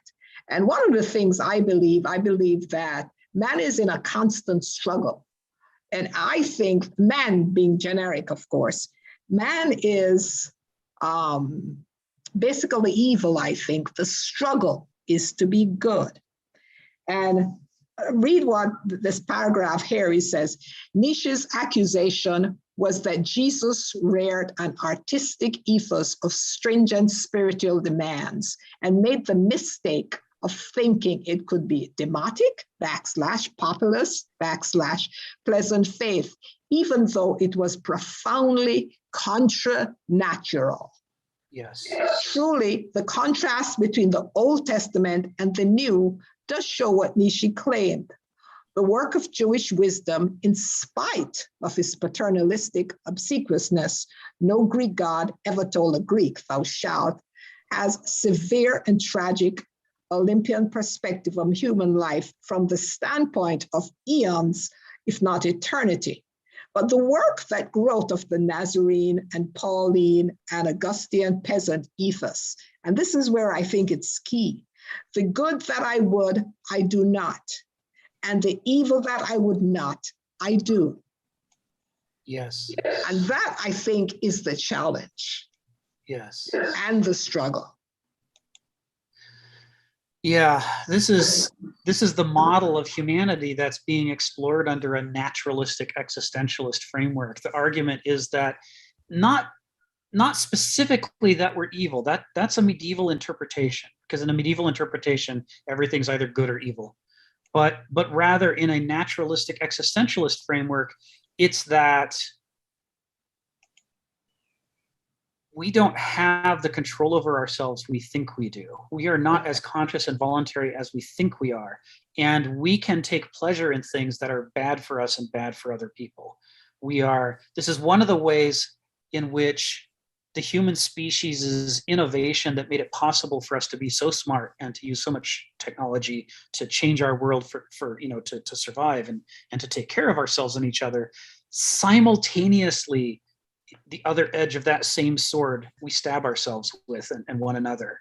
That the blowing apart of the instinctual frame that keeps wolves behaving like wolves, and that kept our distant simian ancestors behaving like simians, when that got blown apart and we were left with a framework of just shreds of instincts, but a yearning to fill the void, right? That's what made culture become the all-determining factor of who we were going to be. If you are raised in a culture that makes you sick, you're going to be sick. If you're raised in a culture that makes you healthy, you're going to be healthy. It's all based on what replaces those lost instincts, whether it's sustainable or not, whether it drives us to be good or not. And this is why this is so central to this book, Mythos and Logos. Because what we're saying is that we in the modern world have attempted to solve that problem by erecting a logos culture of rules and systems under the belief that people are corruptible, but laws are not, right? A nation of laws, not men. That was the promise of the founding fathers of the United States. We were going to avoid the bad old corruption of the Middle Ages and all the religious wars by deciding for ourselves and enshrining in law what we thought the best practices were. This was, I mean, the clearest possible statement of the faith in Verstand that we can find in the modern world is the belief that people are corruptible, but laws are not. Work together to make pure, clean laws that will make us a good people. That was a premise. That was the premise of logos culture. But the premise of mythos culture, the older system that Kenneth is harking to here, is that we don't have that much control. We aren't infinitely free. We can't make ourselves be anything we want to make ourselves be. What we have to do is find out what the limits and liabilities are of the human animal, and then design a step-by-step, incrementally put together a culture that hems off the worst excesses and opens up the possibilities for our best capabilities, so that as people are born and live and die and talk to each other and innovate within such a culture, it would get better instead of worse, and instead of stagnating, that it would grow in a healthy direction. The idea is that to be infinitely free as a modern wants to be is the worst possible thing for our species, because there just isn't enough there. Our instinctual framework is too empty. You get monsters that way. You get Hitlers and Stalins that way. You have to have a framework that keeps people from doing any fool-ass thing that enters their head. You want to leave open as much as possible, but you have to create a culture in which people don't wake up one day and say, I'd like to conquer the world. They should not no wolf ever wakes up and says, you know what, I'm going to kill all the other wolves and then all the deer will be mine. That is unthinkable to a wolf. Their instincts won't let them think that. They won't let them want that. They're instinctually driven in directions that are sustainable. But because we don't have anything like that, it's just a roll of the die. You know, one day someone's going to wake up and go, let's all love each other and be good to each other. And the next day someone's going to roll a die and it's going to say, I don't feel like I'm the best unless everybody else is dead. I want to be in charge of everything. I want all the bombs. I want all the guns and all the money. It all has to be mine. And me wants, me get. Say it again. Me wants, me get. Yes, me want, me get, right? That's our issue. Our issue is not that we're evil. It's that there is, and we're not even a tabula rasa. We do have drives, but it's that a lot of things are missing in us that in other animals keep them from doing some of the crazy ass shit that we do. And without culture to fill in those gaps.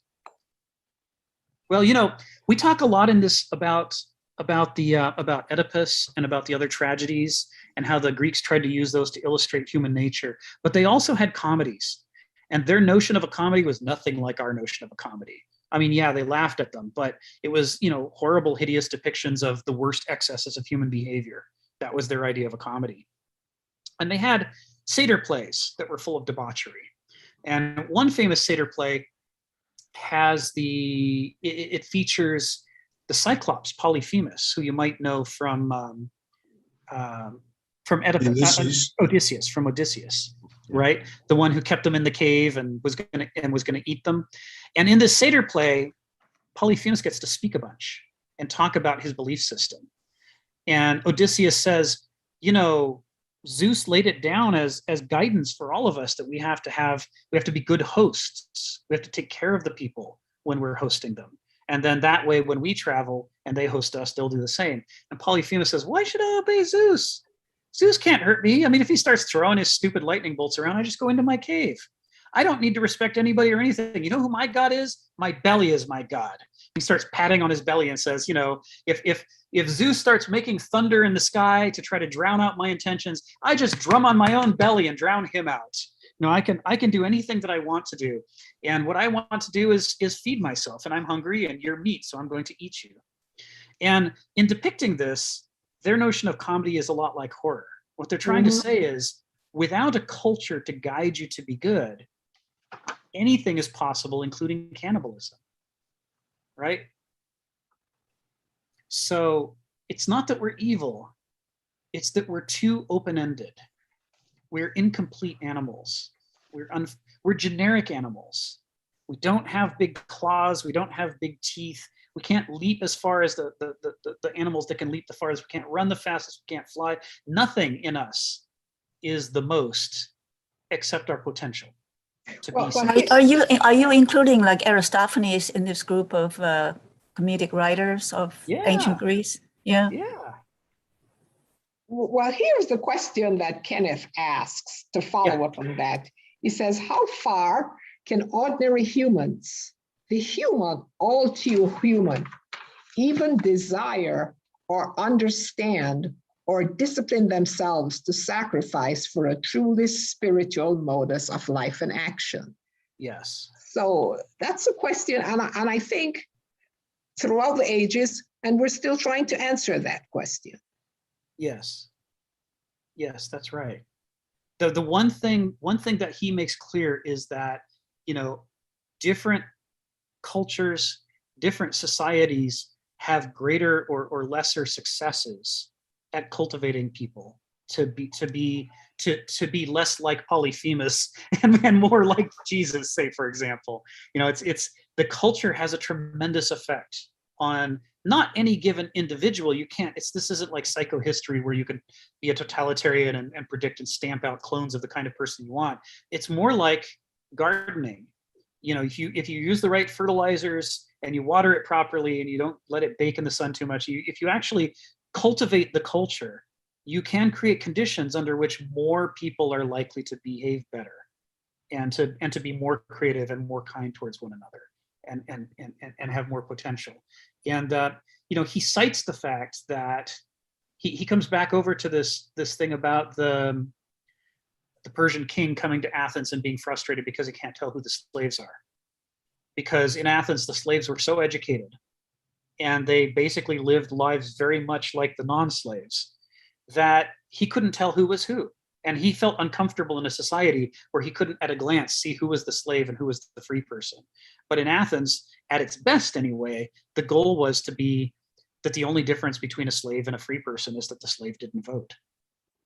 But that was it. And the only reason they didn't vote is because they were too appetitive. They were too focused on me, I. And a person like that shouldn't be making decisions about we. This was the Athenian argument behind their slavery. And it was so different, of course, from Spartan slavery. Oh my God. I mean, the Greek city-states were all different from each other. They all did these institutions differently from one another. But this idea that douloi don't have to be cannibals. They don't have to be the worst. They could be spectacularly good. And it could be that if you cultivate and educate people, who knows what their possibilities are. You want to put a floor in your culture to not be any worse than that, but open up the roof so that people can arise however far they can rise and become as good as they can become. And that's the goal of anthropoculture and paideia. But this comes back again to this issue about why the Greeks thought you have to put anthropoculture and paideia at the very center of your civilization. It has to be the purpose for which you live. It has to be the reason behind your religion, the reason behind your art, the reason behind everything you have. Because if you don't do that, any place that you're not doing that to help people rise up is some place where people are going to instead sink down. And those people are going to end up sabotaging your institutions and taking over your church and turning it into the most corrupt church that ever existed. And, whatever thing it is that you don't want to happen, the people that you are not helping to grow beyond their worst possibilities are the ones who are going to sabotage what you're trying to set in motion. And so but isn't that where we are now? Isn't that where we are in the culture now? Well, yes, in our culture, we don't believe that there's such a thing as better or worse. There's just, people getting what they want by earning more money and working harder. And so as a result, whatever you can do with money, you're allowed to do. And we might say, well, not if it's illegal. But of course, as we all know, if you have enough money, you buy and sell legislators, they change the law and now it's not illegal. Or you change the law so that it's legal for you, but not for other people, which also happens a lot. So yeah, what we're doing is we're living through a period of nihilism in which we don't believe in human nature, we don't believe in culture, we don't believe in paideia or anthropoculture. All of these things that to the Greeks were the centerpiece and were the whole point of the enterprise, to us don't even exist at all. And they're non-entities, and all we do is just try to get what we want. That was the price of getting rid of the church. Yes, exactly. As bad as the church was, it was a counter to that culture. It was. That's exactly right. It's the great tragedy of revolutions is that at the time you're doing them, you see so clearly the evils of the thing you're trying to overthrow. It blinds you to the good things you're throwing out with it. And it blinds you to your own evils that you are now about to set up as the foundation of the new system. And it's not until later that people will look back and go, wow, from our perspective, it's really clear why this was never going to work. Yeah. Phil and then Don. Go ahead, Phil. Yeah. I'll make a brief comment before I get to my point.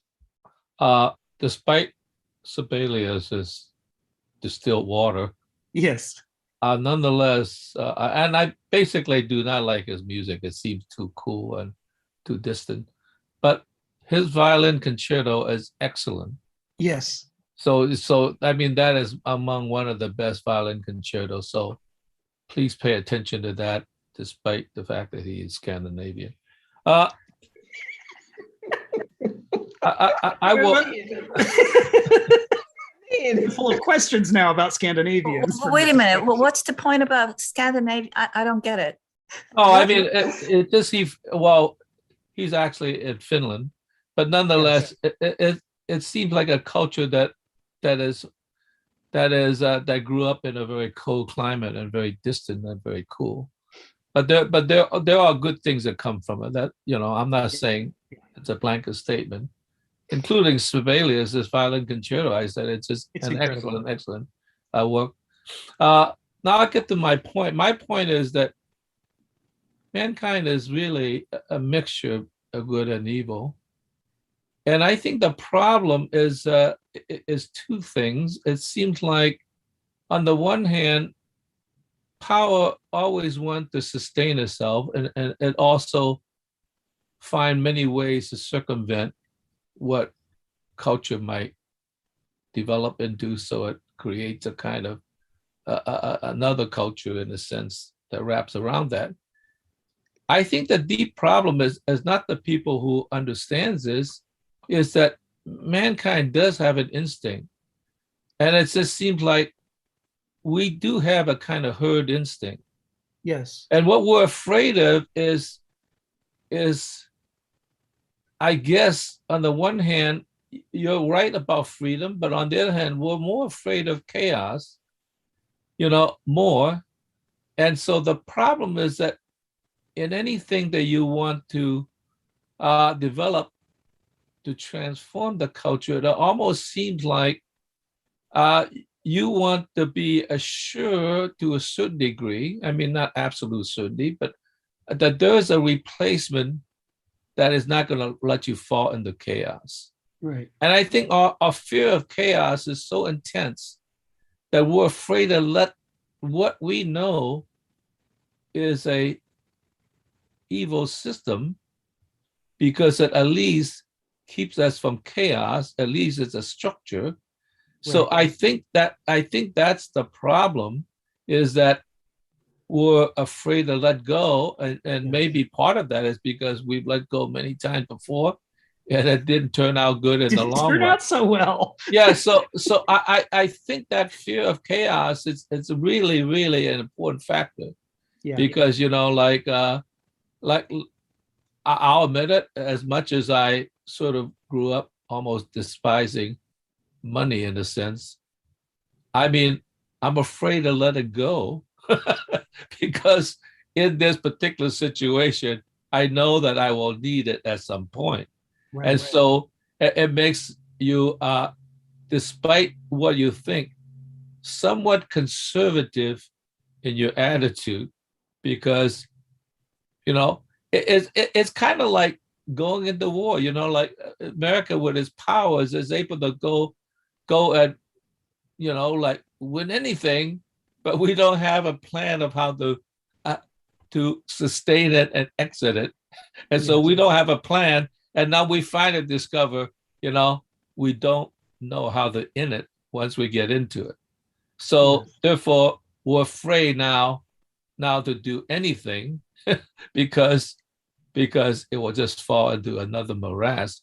I think that's why we're afraid to be somewhat more adventurous, because I was always wondering about the fish that swim in the ocean, and when they're attacked, they form these fish balls, right? I mean, there's one theory that seems to be right. It's better in the numbers, but eventually what happened is they get picked off, and eventually there's only scales falling to the bottom of the sea. That's how well the herd protected you. And I think if you were smart enough, you might look for a way that when the attackers are concentrated in the fish ball, you might want to swim away to the bottom of the sea and pretend that you're one of those falling scales. I don't know. I think that's why we're always stuck in a system until it becomes so bad that we can't stand it. I mean, it would say, well, maybe chaos is actually better than this thing we're in now. So I'm not so sure. That seems like a very extreme position to be in, to want to transform the culture in a way. Not that there are not people that are trying to transform it, but it's sort of struggling again. It's kind of like swimming up the river, right? Your contribution is so small compared to the flow of river that like they always advise you, when you're running in such a strong current, you should swim at best diagonally if you want to get to the other side. Otherwise, you could just forget it. If you think you're going to go upriver, Not gonna happen. ain't going to happen. So I think that is part of the problem, is that not that more people don't see the problem, is like, what's the alternative? Right. Right. Right? What is alternative? Chaos? I mean, like, we are finally somewhat timid in our being. We have a lot to lose. Yeah. So we all end up compromising to a certain degree until we see the moment, And may I just disagree with all of that? I Sure. think chaos is good. I think chaos is good because from it you grow. As a culture, now, I don't think. No, you're right in terms of individual. I believe in chaos because that's what produces creativity. But Yes. in terms of a culture, in terms of a whole, when you have a whole, that chaos, take a look at the Cultural Revolution. There was a lot of chaos that developed. I'm not for the Cultural Revolution, by the way, in China. But nonetheless, it was an attempt to go into somewhere where you don't have a plan. And the result is that a lot of people died. A lot of people die, Millions. And it was, as I said many times before, it was Zhou Enlai who saved it, that finally won the argument, but very, very slowly by saying, we already won the revolution. Now it's time to settle down and create a true government rather than a provisionary government that's always leading to more and more disaster, even though you might think, Chairman, that that is a way out, but in fact it is not. Yeah. I think what Phil's alluding to here is not that chaos is intrinsically bad, but rather that we need culture to keep us alive. Mm-hmm. And if we don't have an alternative to propose, if all we can do is smash the things that are keeping us alive and we don't have anything to put in their place, we know from history how bad it can get. Millions can die. Maybe billions could die. Depending on how bad things get. And it's part of the way that a system like this perpetuates itself is that the tools, the cognitive tools, the worldview tools we're given to understand ourselves and our place in the world and our possibilities exclude the things that might be possible around us as alternatives. They're invisible to us. We can't see them. They're in the lacunae, they're in the blind spots. They're part of the nescience, what's suppressed by the culture. And so as a result, we look at the history of modern revolutions and we find over and over that after a revolution, what people stand up is some other version of modernism. Like the totalitarian systems set up in the Soviet Union were not actually breaking free of modernism. It was just modernism in a different shape. And the promise of now from here, we're all going to, be able to be free and honor one another. As you said, Phil, it sort of rings the bell of the early Christians saying, once we get a hold of the Roman Empire, then we'll all be brothers under God. And instead, we end up with a religious Roman Empire, which was not what anybody had in mind, but they didn't know how to conceive of what would come next. And so they ended up recreating a lot of what had already been there. Donald, go ahead, and then we'll keep going. I was just going to say, when we talk about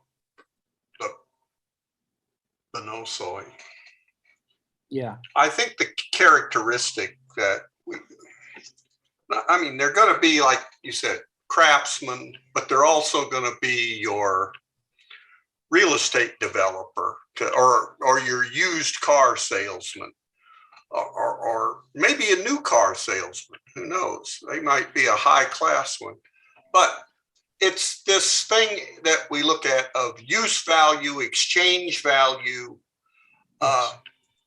ends and means. This is the stuff they know. Yes. Only they don't know anything about ultimate ends. Right. Or ultimate ends, they're still, as Kenneth and the Greeks, they're still idiotic. They're still self-centered, focused on themselves, but they know how. Unlike the douloi, they are appetitive, or like the douloi, they are appetitive, but they know how to meet those needs by using other people, Mhm. you know, which is, I think good. My archetype for them, as I always think, is the payday loan business. Oh. Yes. You know, Yes. I mean, they might be a highly skilled technician or engineer, but the dark side is, gosh, look at all these douloi waiting for somebody to enslave them. I think I'll go into payday loans, something like that, you know. Some That's way. Panausic reasoning. Yeah, you know, something. Or the used car. There was a used car dealer I got shut down. Kept selling the same cars over and over, intentionally selling them to people who he knew wouldn't make the payments. So he could repossess the cars. So he only needed to have a few dozen cars. You know, he got lost his business license, but that's neither here nor there. But that's that sort of mentality. Yes. You know, it's what can I get you to do for me? You know, Yes. They're the con man. But they're also an extortionist. They don't need to con you. You can take it. Right. Enough. Yeah. I mean, the Banausic child looks at the 4th grade school that he's in and sees that people need water. And so he hires a few people, they break 2 of the fountains, now only one of them works, and they stand in front of it and say, if you want water, you have to pay us for it. Or, you know, if it's not money, give us something. Maybe you could shine my shoes or something. But they immediately see opportunities to create power, you know, systems that put themselves in power. And if they have to reduce the carrying capacity of the environment to do that, well, that's not a downside, that's an upside. The whole point was to get into a position of extortion where people have no choice but to give you power. And to, you know, you have a system. Where's your lunch money today? I expect it every day on time. And that writ large is modernism. Modernism is, we're going to make some rules, and together we will make a system, and that system's going to be eventually co-opted by Banausoi so that they can have their way with it. Because of the 3 character types that human beings fall into because of the metabolism of the mind, Banausoi are the best at systems. If your society is systematized, it will be run by Banausoi. And this is the danger of a revolution. If our solution to the problems is to smash what's there, Banausoi are always looking for an opportunity. Chaos is a great opportunity, right? When people don't know who's coming and who's going, Banausoi are going to drop what they're doing and come running. They're like, oh, what are you not protecting right now that I can snap up? And what people are not being protected that I can snap up? They're always hungry like sharks. They're always looking for how to climb, how to get an advantage. Schindler, So, we're going to make a lot of money in this war. It's going to be very good for us. This is how Banausoi think, right? There is no... You can also hear Banausoi say that climate catastrophe is also perfectly fine because there will be opportunities. I mean, you can read articles like this. There will be opportunities to make money, and by God, they're going to pounce on them, right? They know that scarcity is a source of profit. And so if there's not enough water to go around, that's great. They'll just get in charge of it. And, you know, that way they get what they want out of it. So the problem is, go ahead, Jenny. Something to that effect has happened in Afghanistan? Yes. Yeah. And Iraq? Yes. Yeah. Yeah. Opportunities. But also I'm going to go Albert Ellis on all of you and say that's what's happening because that's what should happen. Yeah, I mean, it's the thing about Banausoi is that there's a reason why we have noesis, right? Noesis is a powerful tool. It evolved in us to this extent because it has huge survival advantages, right? So it's not like we can just stamp this out. It's more like I mean, if we did, we probably wouldn't make it as a species. Remember, we don't have the big teeth and the big claws and the big jumps and the long necks. We need our noesis. But what we don't need is noesis finitized into Verstand. Because when noesis is allowed to bloom into its full, mature adult form, it's even better than the finite form.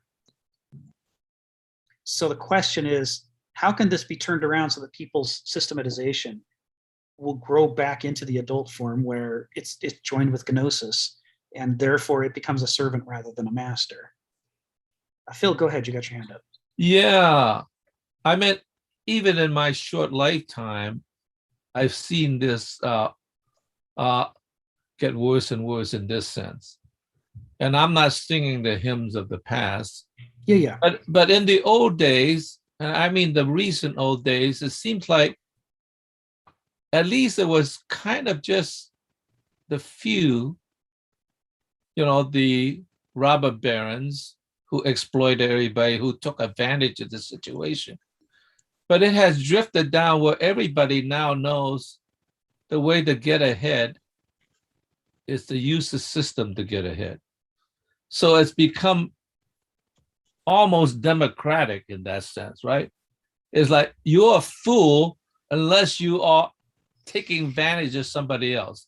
I mean, even when I was in college, there was almost a kind of virtue that you are poor and you are, you act in a certain way because it was a proof that somehow you were, there was a degree of virtuousness within you. But now everybody just say, you're a fucking fool, right? Because everybody is in the take. And when it becomes that democratized, then the whole culture becomes more and more corrupt, rather than a few corrupt people at top taking advantage of everybody else. At least it was somewhat limited that you could then popularize, the population could react against that. But now it's like every one of your neighbors are that way, and you're the only fucking one that's not in the take, right? I mean, it really is become so endemic that it's a problem, right? Yeah, the film Serpico, I find as a good example of that, where the one cop who went into it honestly because he wanted to make the world a better place is horrified and alarmed to discover that he's the only one. Everybody else is on the take. They're all part of a system of making money, and that all the people he turns to for help turn out to be somehow already harnessed to it. And he's increasingly isolated and eventually threatened because as an heuristic personality who wants to do things because they're right, he is in the way of all these people who are there because they're trying to make money. And he's threatening all of their vested interests. So systematically, he has to be eliminated. It's a kind of horror story, and it's also a kind of metaphor for what we find ourselves in as modernism perfects itself, as it has more time to tune itself up, as it finds every scrap of value anywhere that hasn't yet been harnessed and harnesses it. Gradually, what we get is a system that's a big Gordian knot of vested interests, where nobody can change anything without threatening millions of dollars. Other people's livelihoods are threatened. If you make people stop emitting carbon from their tailpipes, you're taking money out of people's pockets. And some of them are rich, but some of them are people who are just trying to put bread on the table for their kids or to pay for education. Yeah. And so increasingly we get into the situation where it gets harder and harder to make changes, even when we need to for our own survival. It's like, well, yeah, but if you do that, these people won't survive. They're gonna, they're all gonna be out of work. They're gonna lose their homes. The downside is so bad that they're gonna fight you harder and harder to keep you from doing it. This is, one of the signs of a civilization at a very late stage in its development, because they don't last much beyond that point. The world changes, things change, we have to be able to adapt. And if there's too many vested interests that say, no, you must not adapt or it will cost me too much, then change becomes impossible and you get collapse. Sharon and then Stephen, I think. Would you say that institutionalism and institutional behavior is the realm of the Banusoi. Because take climate change, for example. Climate change, I think, is on us now. Now, the arguments that the climate has always changed is true, but never before do we have such a great number of human beings in the path of this change. And that's what makes it so relevant right now. But the institutional forces are that controlled the fossil fuel industry and all the other factors which we identified as climate agitators were so powerful that we did nothing till now we have the results. And I think it is true to say that civilizations don't usually perish from the outside, but from the inside. Yes. And it is the characterology of a people that amplifies that decay. Yes. Yeah, and when you have a dominant character type like we have with the Banusoi now, what happens is that it changes the possibilities for what Douloi can be. Because they will be cultivated to be compatible with the Banausic culture. And it changes the possibilities of what Aristoi can be. They too will be cultivated to be non-eristic and to simulate Douloi or Banausioi wherever they seem to be the most, well, let's say wherever they seem to be the least uncomfortable.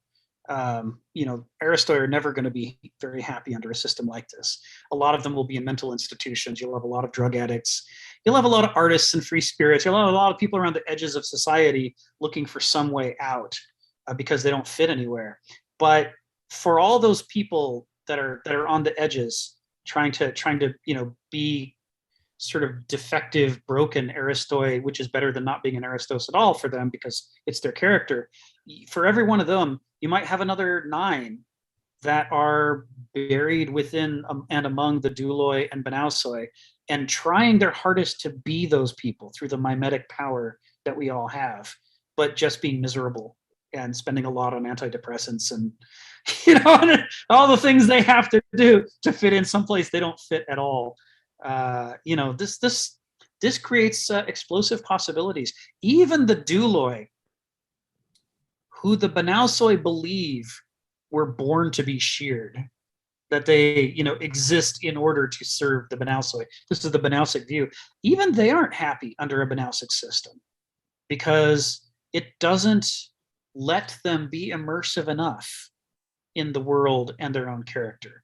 The 9-to-5 grind wears away on Douloi. But as Banausioi tune up the system to require more and more from the Douloi to be allowed to own a house or to be allowed to feed their family, the Douloi get more and more uncomfortable and stressed out.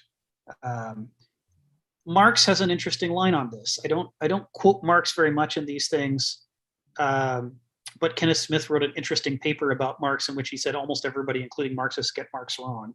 Marx is more of a Hegelian than anybody thinks he is. Marx has a line that says the problem with a facile analysis of capitalism is the belief that the capitalists are getting what they want and nobody else is. He says that's not the problem. He says the problem is nobody's getting what they want. The need to be able to be immersed in the world and to make things with your own hands and see the results of that labor is genetic. We're born wanting to be able to affect our lives through our labor and through our actions.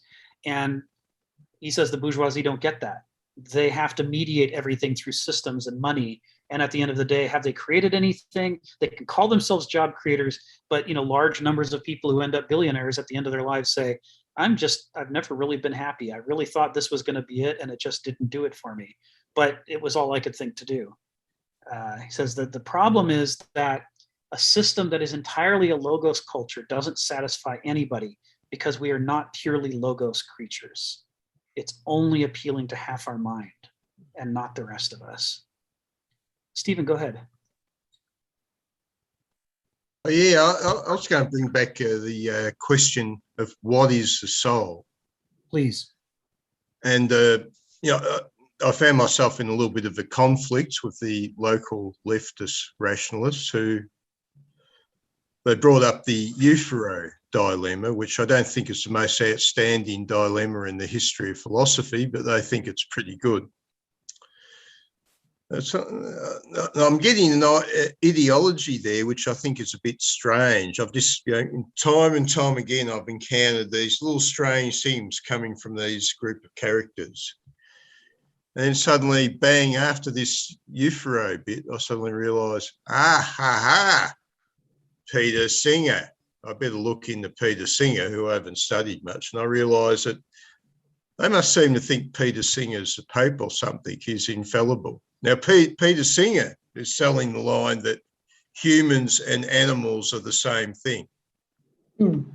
And as you were suggesting earlier on, in the end, you can discuss anything you like as long as it equals the utterance of the Pope Peter Singer.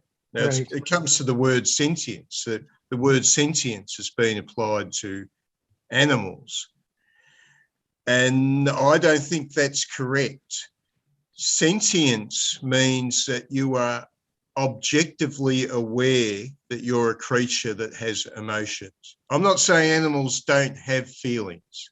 Right. Animals obviously have feelings, but the human being is objectively aware of the fact that it has feelings. As a matter of fact, it will use its memory to go back to that time it was eating the almond chocolate ice cream and think, I would like to repeat that experience and do it all over just once again, which is, again, an animal's instincts protects it from this sort of stuff. Yes, yes. But we become the slaves of our own desires. We've got to remember that our word good is really just an abstraction of the word for what we desire. Yes. The Yeah. belief, we have all these things which are desirable. The almond ice cream is desirable. Desirable. Coca-Cola is desirable. There must be one common abstract feature. I will call it good. And then we take another step and think, it's not just good enough that good exists out there in space. It must have personality. God. And I'm amazed at these local intellectuals that their point of view is just so narrow. And if I've learned anything encountering philosophy, the universe is huge. Right. Mm-hmm. We live in a small bubble. Yes. Mm-hmm. Some people have bigger bubbles than others.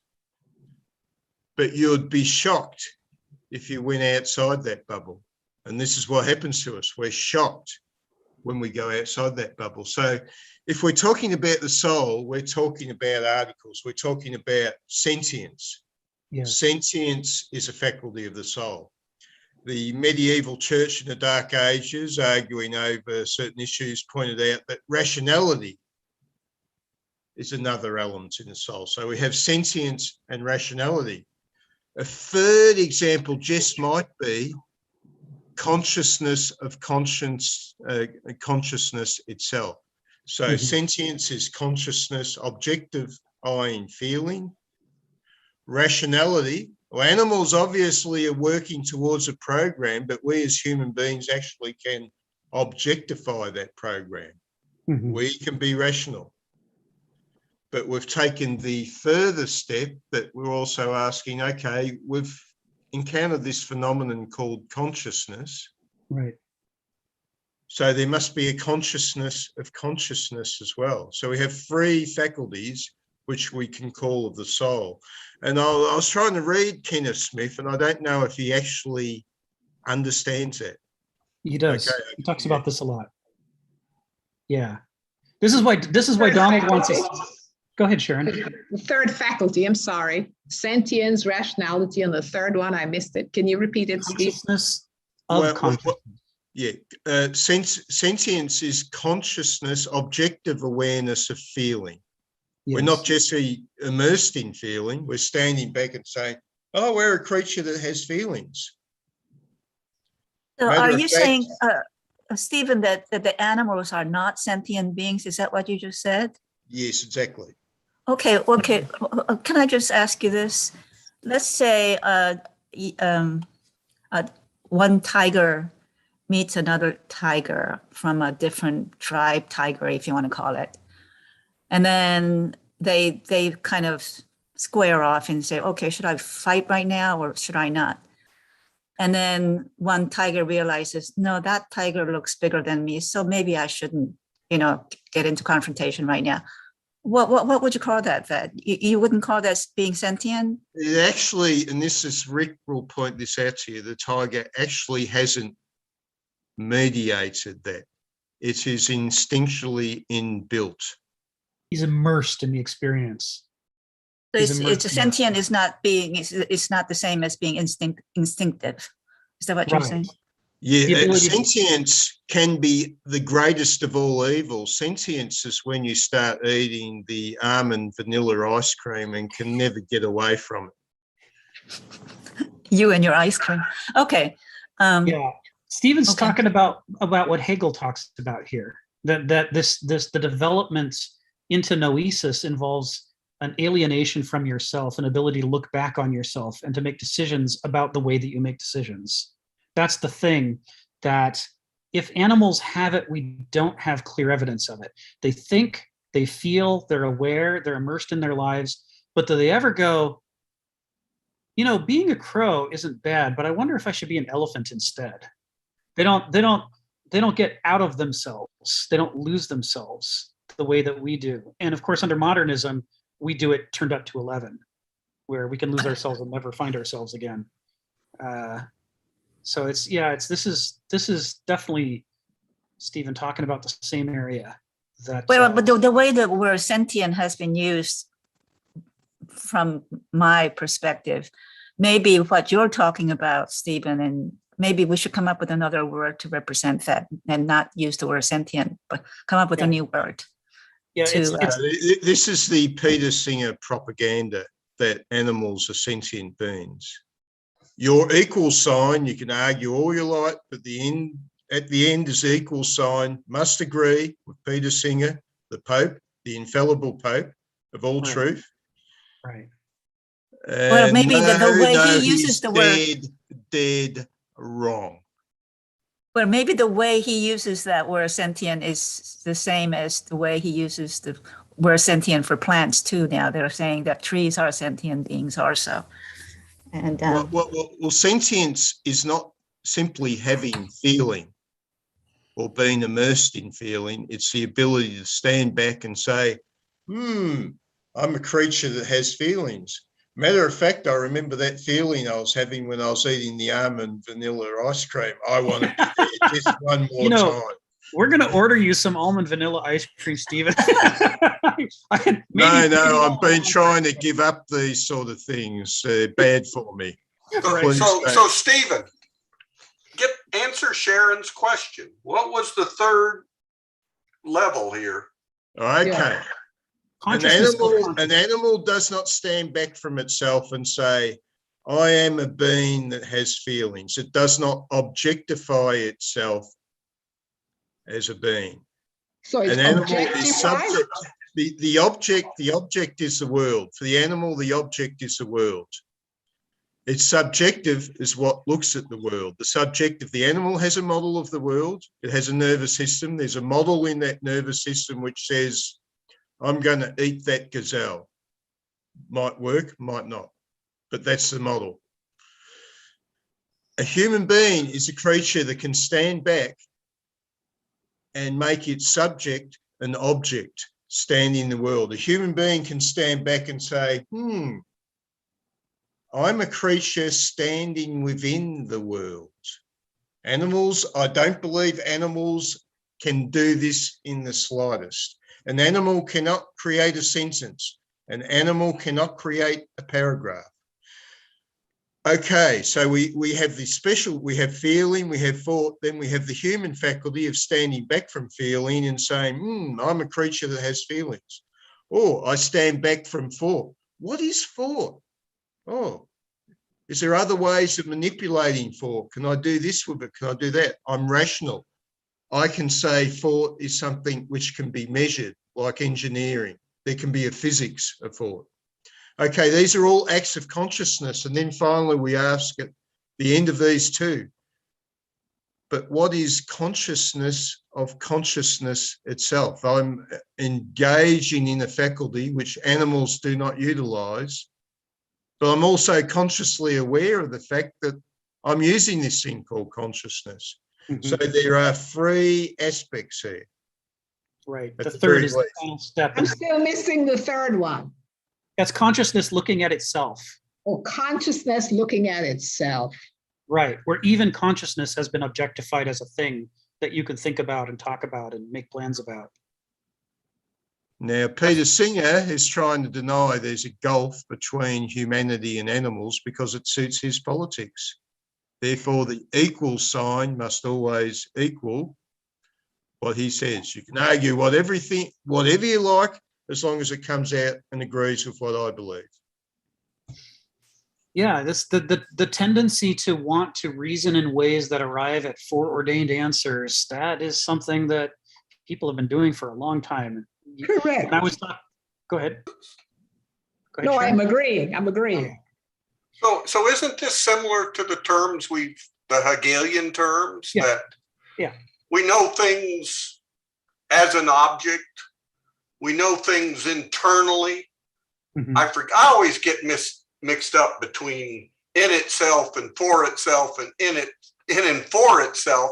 But these are the three levels. We see something externally, we see something internally, we see the internal viewer externally, we see ourselves, so that we get this dualism, and then we realize that we're able to do this in and for itself. I mean, this is the same Hegelian conscious thing that we've had before. Yeah, I hope that helps somebody. Yes. The mnemonic for it is that being in itself is immersed in itself. That's why it's in. You're immersed in the experience of life, and you're immersed in your own identity. You're not separated from it. That's why it's being in itself. So that's Begriff. And Verstand is being for itself because you are deciding for yourself who it is that you want to be. You're making decisions about what you're going to do. Your thinking doesn't coincide with your identity. Your thinking is now alienated from your identity, and you're able to look at yourself and say, I think I'm going to choose for myself what it is that I'm going to do. I'm not just going to do what comes naturally to me. I'm not just going to be immersed in life. And in and for itself is the reconciliation of the two sides, both of which are defective. Begriff and Verstand are both defective, and when you put the strengths of them both back together into Vernunft, then you get the advantages of Gnosis, the being in itself, and you get the advantages of Noesis, the being for itself, in the mature adult form of both being in and for itself at the same time. So you can think about your life and make plans for your life without being alienated from yourself, while still having a cycle that keeps bringing you back into coexistence. Thus the dialectic. Sharon and then Phil. Go ahead, Sharon. I'm a little confused here because I think to be a sentient being, you have to have cognition and awareness. And those are capabilities which I think are present in, like Jenny was trying to describe, in animals, some animals. If you look at the behavior of, say, an ant colony, are they being sentient? If you look at the behavior in a bee colony where you have the labor, is that sentient? And so that confuses me a little bit. But then I want to take us to the text. Please.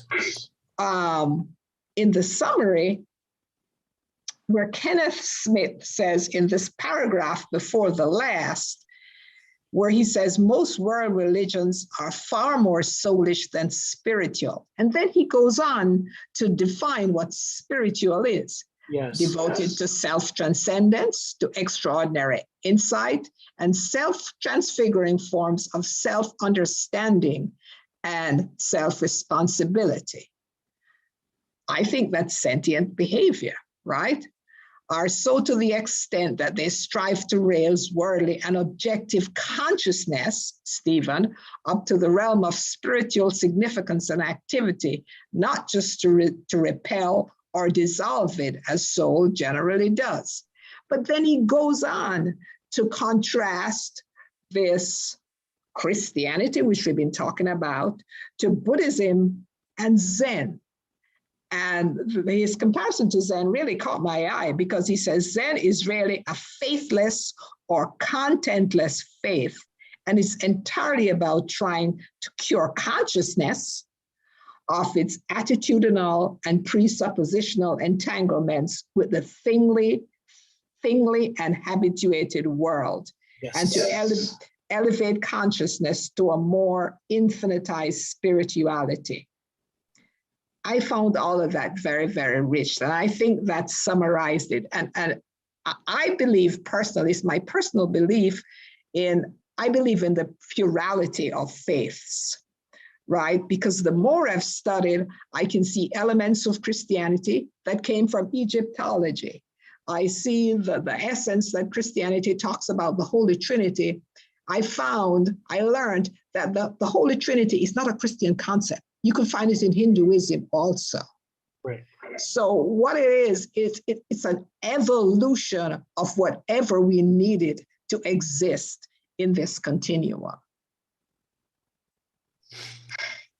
Yeah, this paragraph, you're right. It's pulling together everything that's come before in this chapter. It's trying to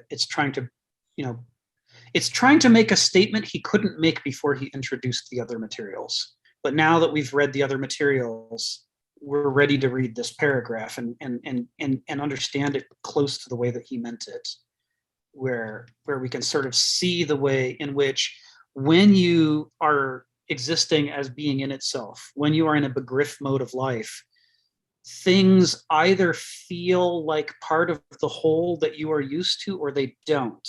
And if they feel like part of the whole that you're used to, then you can merge with them and immerse yourself in them, or immerse them in you. You can make a whole. But if they go beyond being a novelty and they feel alien and repellent to your worldview, then being in itself can't reconcile that with itself. And so it repels it. This is why he talks about either merging, not just repelling or dissolving. The soulish mode of life is so immersive that either things are unacceptably unthinkable and have to go away, or they are part of a world that we merge ourselves into. We go with the flow. It goes with us. It's all a big happy merging. And when he says most world religions are far more soulish than spiritual, that's what he means. The majority of people experiencing that religion are experiencing it in the soulish mode, in the begriff mode, in the dualic mode, in which they immerse themselves in the religion. They take it as it seems to be to them, and they adapt themselves to it and adapt it to them. To be spiritual, you can't lose that, but you have to open up the self-enclosure to infinitize it. You have to open yourself to the alien, which this merely soulish can't do, so that you can move to new possibilities. And in those movements to new possibilities, you have to be able to do it not in the alienative way that being for itself does, where you just extricate yourself, hatching like the way that the modern ruling class hatched out of the hierarchies of the medieval church and then left it and became a new thing, it thought. But you have to be able to bring yourself along with and go through the bud, blossom, fruit transformation to relate to the thing that was alien and create a new, larger whole. This ability to create new, larger wholes, both within yourself and outside yourself, is the thing that spirit can do that soul can't do. Soul wants to stay immersed in a coherent, familiar world. And spirit is the thing that's able to move beyond that. But to do that, you need Vernunft. You have to move to being in and for itself. You have to be, as Stephen says, you have to be able to look back on yourself and see the limitations of yourself. And that requires being able to think about thinking as an objective thing that can be thought about, not merely an automatic thing that you experience because you've always been that way.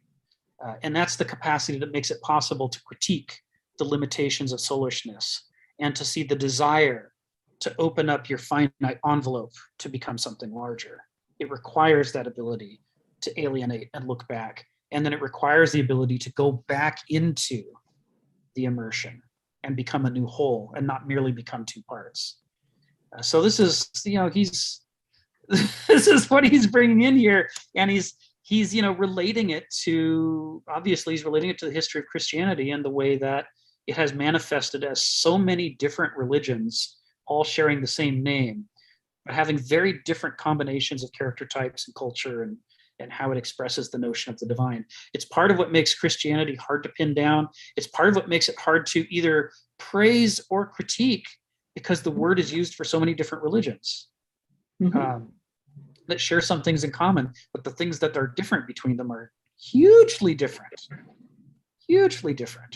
despite the common language. Phil, go ahead, you got your hand up. Yeah, I wonder whether this relates, because when I was just graduated from college, I used to live with another close to me, next door neighbor. We were best friends. And we used to love, with a group of us, play liar's poker. Liar's poker is when you have a hand and you hold it up in your head and you don't know who you are. Oh, God. You know who everybody else is, and you have to bet. And the way you bet is that you are judging about how other people are seeing everybody else's hand, including yours, but you have no idea who you are. Right. You're only concluding that the way they're betting in relationship to all the other things they see, it must mean something. Yes. And therefore you are assuming yes, that your hand is as it is to a degree that is predictable in relationship to their reaction. And that's how you make your bet. You never knew who you were. You only knew in relationship to the reflection of who you are in relationship to other people reflecting Yes. you. So, I wonder whether that is the third level we're talking about, because Yes. that's the ability to objectify, in a sense, other people's opinion rather than your own. Yeah, the challenge of the human condition is that our ability to perceive the world is imperfect, and our ability to perceive ourselves is imperfect, and our ability to perceive our own consciousness, our perceiving itself, is also imperfect. And so there's a huge amount of liar's poker going on in our attempts to understand ourselves and the world and our place in it. You will find douloi who think that they're the wisest of the wise when they're being the most foolish of the foolish. They don't know themselves well enough to know whether they're wise or foolish. All they know is they're looking at other people's hands. And, if they've been surrounded by people even more foolish than they are, they might well be the wisest person they know, and yet still be completely a fool. And of course, the fundamental Greek critique of all of us, including the Aristoi, is that even the wisest Aristos is still some kind of fool. We're just, our limitations are in our ability to understand ourselves in the world are so limiting. They're so enclosing and constricting that even somebody who's massively freer than anybody else on earth is still just shockingly constrained. I wonder if that's the reason why so many people consider poker a more advanced game than something like chess. Yes. Which is caught in the system, whereas that poker is about the system in relationship to a living world. Exactly. By the way, I was never very good at poker. So I have to say that to begin with, because poker deals with the consciousness of others as well as the consciousness of the system. Yes, exactly. Exactly. Ginny, go ahead. I'm sorry, I'm kind of obsessing on this topic, but I have to bring up one more thing, one more example about sentient animals. Apparently elephants, they bury their dead and they mourn their dead and all that. And my thinking is that they must say, oh, we have been burying our dead for generations. My mother did it, my father did it, so I need to do it to my child. So it's not the same kind of sentient behavior as, oh, I liked it, almond ice cream the other day and I want to have it again and enjoy it. Isn't that, what about that? Yes. So I think what we would find when we look at this is that we didn't come from nowhere, that there are degrees of how much are you conscious of yourself. And maybe most animals don't do it hardly at all, if ever. But we're probably not the only ones that are conscious of ourselves as conscious beings. It's just that what you can see is that we've turned it up to 11. It's our special thing that we do to make up for the fact that we don't have any special things. Elephants have their size, they have their tusks, those amazing ears, they have all these capabilities that we don't have. And so we had to do that consciousness of consciousness thing more than they did to be able to get a leg up. But it doesn't mean they don't do it.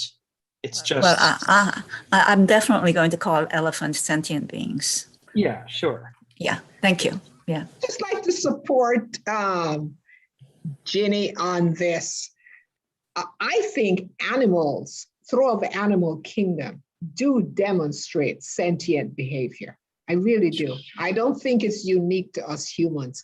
And I want to say, Jenny, I have sat in Africa and watched a group of elephants pay tribute to the dead. Oh, okay. Let's just hold that there. What about the dog that sits on its master's grave? How about that legend? There you go. Yeah, that's right. We don't have to bother with Africa or elephants. We can just go with the dog. Yeah.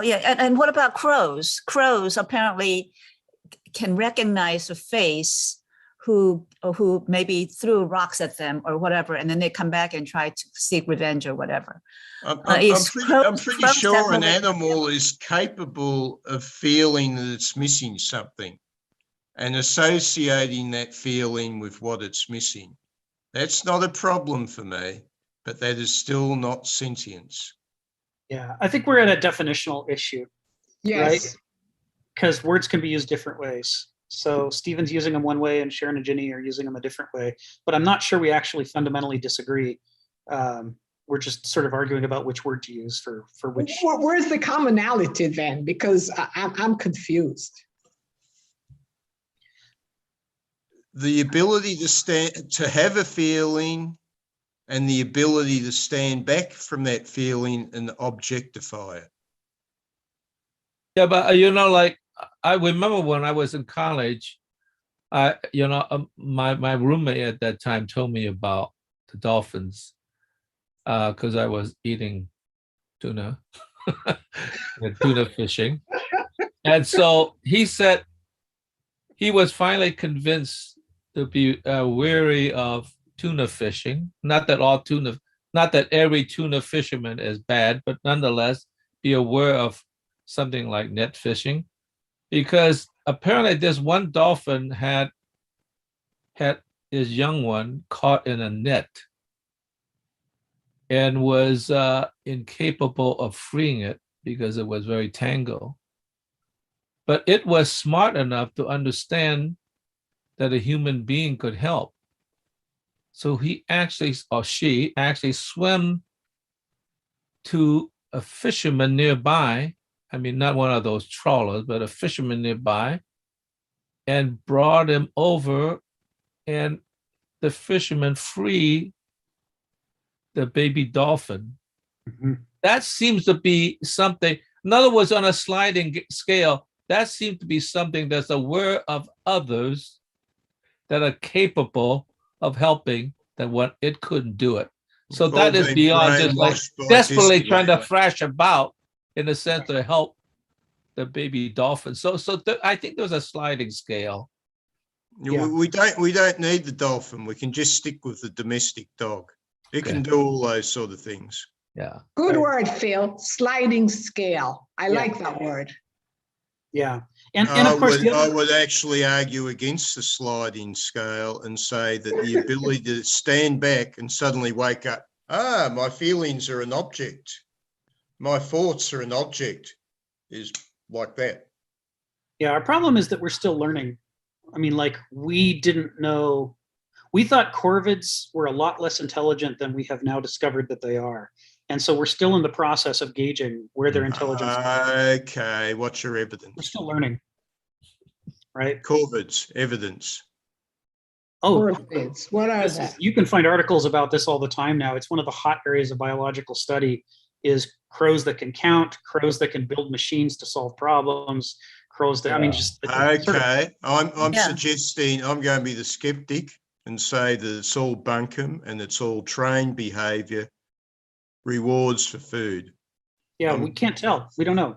We're still learning. And what about octopus? Apparently, octopus are incredibly intelligent and can do all kinds of calculating. My octopus teacher, yes, that movie. Yeah, Well, and my octopus teacher, exactly. Yeah. In order to wrap Okay, up this, we don't need these animals. We've got the dog. We'll forget all the rest and just stick with the domestic dog. We can do all these things. in order to wrap up this topic for today, so we can finish up this chapter, I'm going to say this topic is like a Rorschach test. Whatever the outcome is that you want to believe, you can find it in the level of research that we have. Whether you want to see that they are sentient or whether you want to see that they're not sentient, the amount of research we've done so far can support either conclusion. So the challenge is just we'll just keep watching, we'll keep learning, and we'll figure out what the truth is maybe over time. We'll see. But for today, my hope is we're pretty close to being able to finish up 7.6. And that would mean that next week we could tackle the very last section. Are we 7.6. sentient enough to finish 7.6? Well, I'd like to just point us to the last sentence in front of Donald, because you said you want to finish. And I really like this closing sentence because we talked about soul and spirit before. So forgive me, Donald. It says soul, one might say, is more imperfectly infinite than spirit, because soul tends to abolish the ego consciousness. And I found that very interesting. That absorbs or overwhelms, reducing its particularizing structure to pure sublime feeling, immediacy. That's for you, Stephen. But spirit is more successfully infinite than soul, even though also more difficult and abstruse, because it digests the functions of consciousness into itself, and thus preserves and deploys the senses and intelligence of consciousness, of conscious ego to higher ends. And this, I think, really, really summarized it, aside from the sentence in the middle where he talks about the tertium quid, where he talks about religion. But this, he talks about the function of the soul and the spirit, and almost about its operative nature. Yes. Thank you for doing that, for letting me talk, Donald. Thanks, Sharon. Go ahead, Donald. Oh, yeah, I wasn't mistakenly thinking that I had any choice, Sharon. I try to avoid being self-deluded. Am I supposed to feel bad now? No, you should feel good.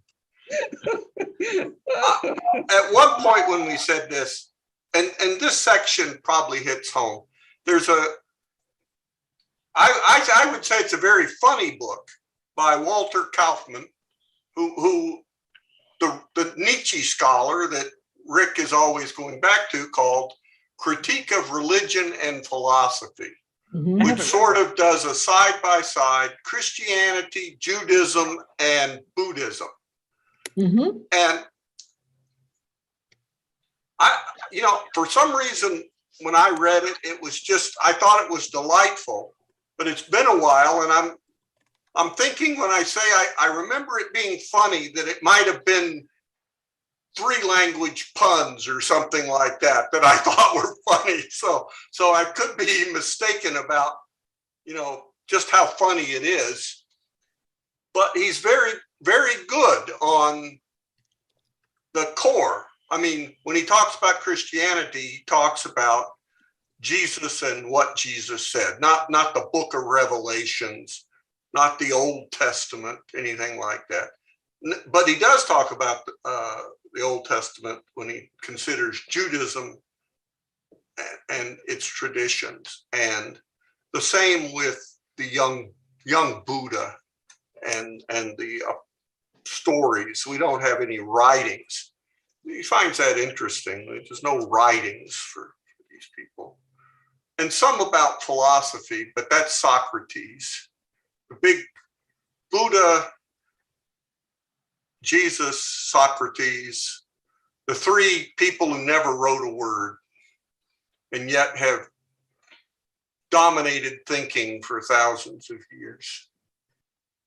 But I just thought I recommend, because as Kenneth gets into these comparison things about how, or at least comparison temporally about how things changed. For me, it was very helpful, because I know little or nothing about Judaism or Buddhism, and my understandings of Christianity predate many modern developments in Christianity. They always think the real good signs that Christianity modernity has helped it become even more thoroughly Banausic is prosperity theology. I really like that. The church I grew up in was kind of Lutheran. There was salvation and sin, and that's it. But then later there was liberation theology. But now there's no pretense. It's prosperity, whatever. Plus, I grew up in an era when churches were generally linked together to sort of keep the dogma straight. And there's been this tremendous rise in community churches, unlinked with anything, right? That get together to help people by not sharing money with them or anything, but by praying for them. And I've always one great comment I read is that the poor people of the world are quite capable of praying themselves to prosperity, if prosperity theology actually is a real thing. But in the meantime, since it might not be, we might ought to actually do something material to help them. But enough.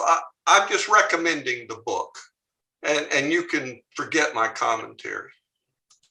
Well, I think I can't forget your commentary, and I appreciate the book recommendation, because I didn't know about this one, and it's the sort of thing I'm very interested in. So I'll pick up a copy and start reading. Thanks, Donald. I get the best book recommendations from you guys. It's just great. Phil, go ahead.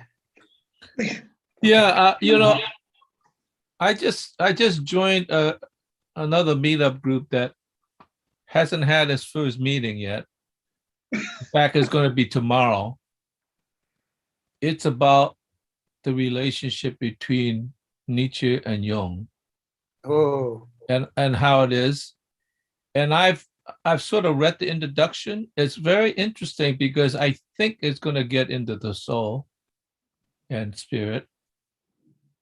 And as far as the reading is concerned, and it shows the kind of similarity, but the difference. But Jung cast it as the collective unconscious, right? Mm-hmm. Which is essentially the soul rising up, but it has difficulty of rising up, and the spirit is, in a sense, in the consciousness, and so therefore, in a sense, it's also subjected in relationship to ego, and the difference between that and Freud is the unconscious is merely a defect mm-hmm. of the ego, but mm-hmm. in Jung, it's really a collective surplus that is not as articulate and is unable to express itself.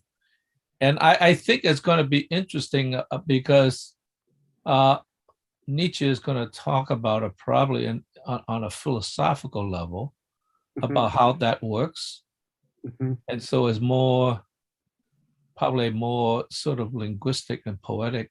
And I think Jung is going to get into something that is probably at the very base a kind of almost chemical relationship that manifests, in the soul and the spirit.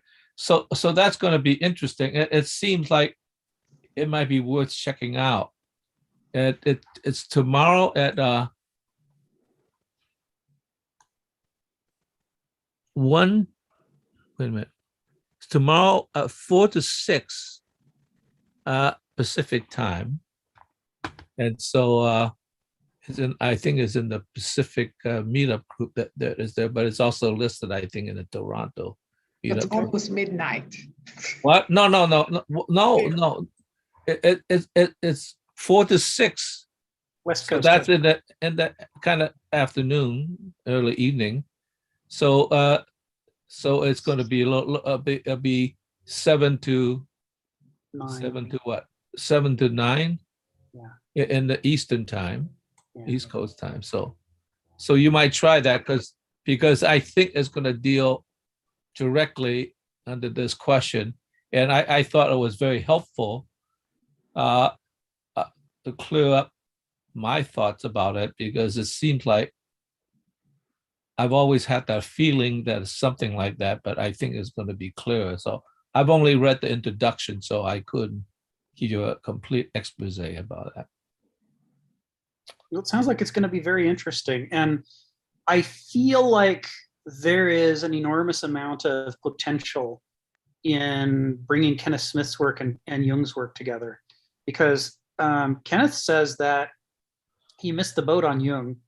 When Kenneth was going to school, the paperback revolution was happening, and that was making it possible to buy enormous numbers of philosophical works very cheaply. But that at that time, Jung was out of favor.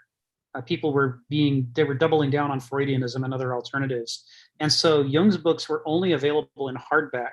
And as a student, Kenneth couldn't afford them, so he didn't get them, so he didn't read them. And so a lot of his core existential ideas are missing Jung. And he hasn't really done a critique or a reconciliation with Jung yet. But anybody who's looked at Jung and then looks at this existentialist, Smithian, Hegelian, Kierkegaardian model of the mind, you see all kinds of potential there. It feels like that would be some rich discussions. Sharon, you got your hand up. Go ahead. I did see that the advertisement for that meetup too, Phil, and I'd probably join it. It's very interesting. But I wanted to address something that Donald said, and in saying it is part of my personal philosophy here. I think that all of religion, all faiths, is nothing more than a tool to help you navigate the ignorance of life. And you use your soul and your spirit and different areas of functionality to get through it. Take, for example, Buddhism, the Four Noble Truths of Buddhism, really the central tenet is suffering. Christianity does talk about suffering in essence. In fact, after all, the hero of Christianity, Jesus Christ, he died on the cross, he suffered. So there is that common element too. And one of the enjoyment that I'm having is reading Kenneth Smith and our discussion groups is how he goes through and dissects all the varying modalities. But I come back to the same thing. You use your faith, whatever you want to call it, and I think a religion and faiths is there's significant plurality among them, but you use whatever you need to get you through this process. And that's my philosophy on this. Yeah, certainly it makes sense within the framework of, the burning need we have to replace the missing instincts with something cultural that will help to give us a shape to our lives. And there's religion right there offering to help, right? So So this is, this is where it gets interesting looking at Smith's critique, where he says that even people who are in the same church, who go to exactly the same church, but they come to it from different character types, are going to experience a different religion from each other, while simultaneously thinking they're in the same religion with each other, because all of the words and the rituals are the same, so they think it must be the same. But one person is in there and they're immersed in the community in a very soulish way, and somebody else might be, climbing the social ladder and thinking about, how they can become a deacon, and maybe after that they could run their own church, and they might be, they might be thinking about it and experiencing it completely differently from the more soulish person. So can I just jump in on that? Because the partnership that you establish with the deity and with the business of religion, that you just expounded on the divergent paths there. And that is extremely individual. If you're in this because you want to establish a deeper relationship with God, which means that you really have to study the scriptures, or if you're in this because you think you want to engage in an ascendancy, which will allow you to lead other people. Yes. It's the partnership that you decide how you're going to be when you engage in a religious practice. Yes. Yeah, that's right. So I really only have 3 more things to sort of point at in this chapter, and we can do that today. And then next week we can move on to the final section of this chapter, spirit and soul, yin and yin. But for this one, the 3 things I kind of wanted to point out. One is in the very opening paragraph of 7.6 on the first page of it, he talks about, rightly comprehended, of course, as Hegel saw, faith in its primitivism and immediacy is before or prior to all credos or orthodoxy. So Hegel talking about the nature of faith and the way that it has this enormous commonality between religions because the immersive experience itself is so soulish that it translates even past ritual and dogma and language and becomes something that people share in common. It's part of why, the momentum that keeps religions going is the enormous number of participants for whom the soulish experience is the main experience. And that makes it possible for ecumenical and cross-church alliances to develop because people can recognize in one another the desire for a freedom, an escape from the ego, into being a larger whole. And I noted this because, of course, Kenneth doesn't say where Hegel saw that. Where did Hegel write about this? And I haven't had time to look it up yet. I'm sure he's right. He has a very good memory for his main philosophy texts. But one of my homework assignments is to go dig through Hegel and see if I can pin down where he talks about faith as having this fundamentally, basic nature. It could well be. I mean, he wrote books on religion and philosophy, but it might even be in the phenomenology of Geist, where he talks about the griff and what that being in itself is like. He might use this as an example in there. So I'm going to have to chase it down. It's something I want to read. The second one is where he says on the second page, really same paragraph, it's a long paragraph, where he says Nietzsche's insights were perhaps more radically apt than he himself knew. When he said that Christian morality killed off Christian religion, that was true not just for the Christian moral obligation to speak the truth, to stop deceiving oneself and own up to the reality that one may have no actual reason for believing in God, for example, but also for the Christian moral expectation that the world order of a spiritual and all-powerful God should be a demonstrably and evidently just regime. That's that promise of medievalism, that by putting God in charge, the world should now make sense and be a just place. And the great frustration that instead, by the end of the medieval era, it had become exactly the opposite in betrayal of everything that it stood for. So when Nietzsche talks about Christian morality killed off Christian religion, that's something that I'm part way through chasing down. That's what I was doing this morning before our seminar, is trying to figure out where exactly did Nietzsche say this, and how did Nietzsche say it? What was around it? I mean, people are more familiar. Aestheticism, the demand for purism, absolute purity of motive and belief. Yes. Are you familiar with... He does make a small case in Birth of Tragedy. The Birth of Tragedy? But I don't know where else he made the same argument. Very early in The Birth of Tragedy, he points out the whole thing with the aesthetic. You know, you get the purest idealists who so believes in their intense ideals that they destroy themselves. Yes. Yeah, I found some academic papers talking about this that said that part of Nietzsche's critique of Christendom at the time is that in putting together the theological recipe that we're born with original sins, so we're bound to hell, but Jesus sacrificed himself to save us, and if you have faith in him, then you don't go to hell.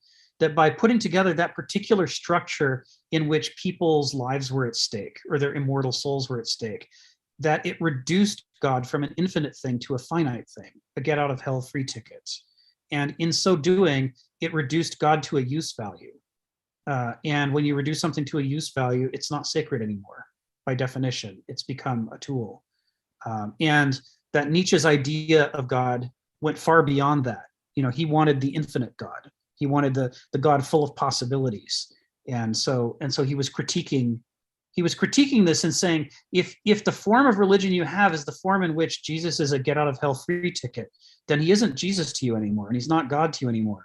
He's become a thing, and it's you yourself that have killed God by removing all the sacred qualities from him and reducing him to a tool.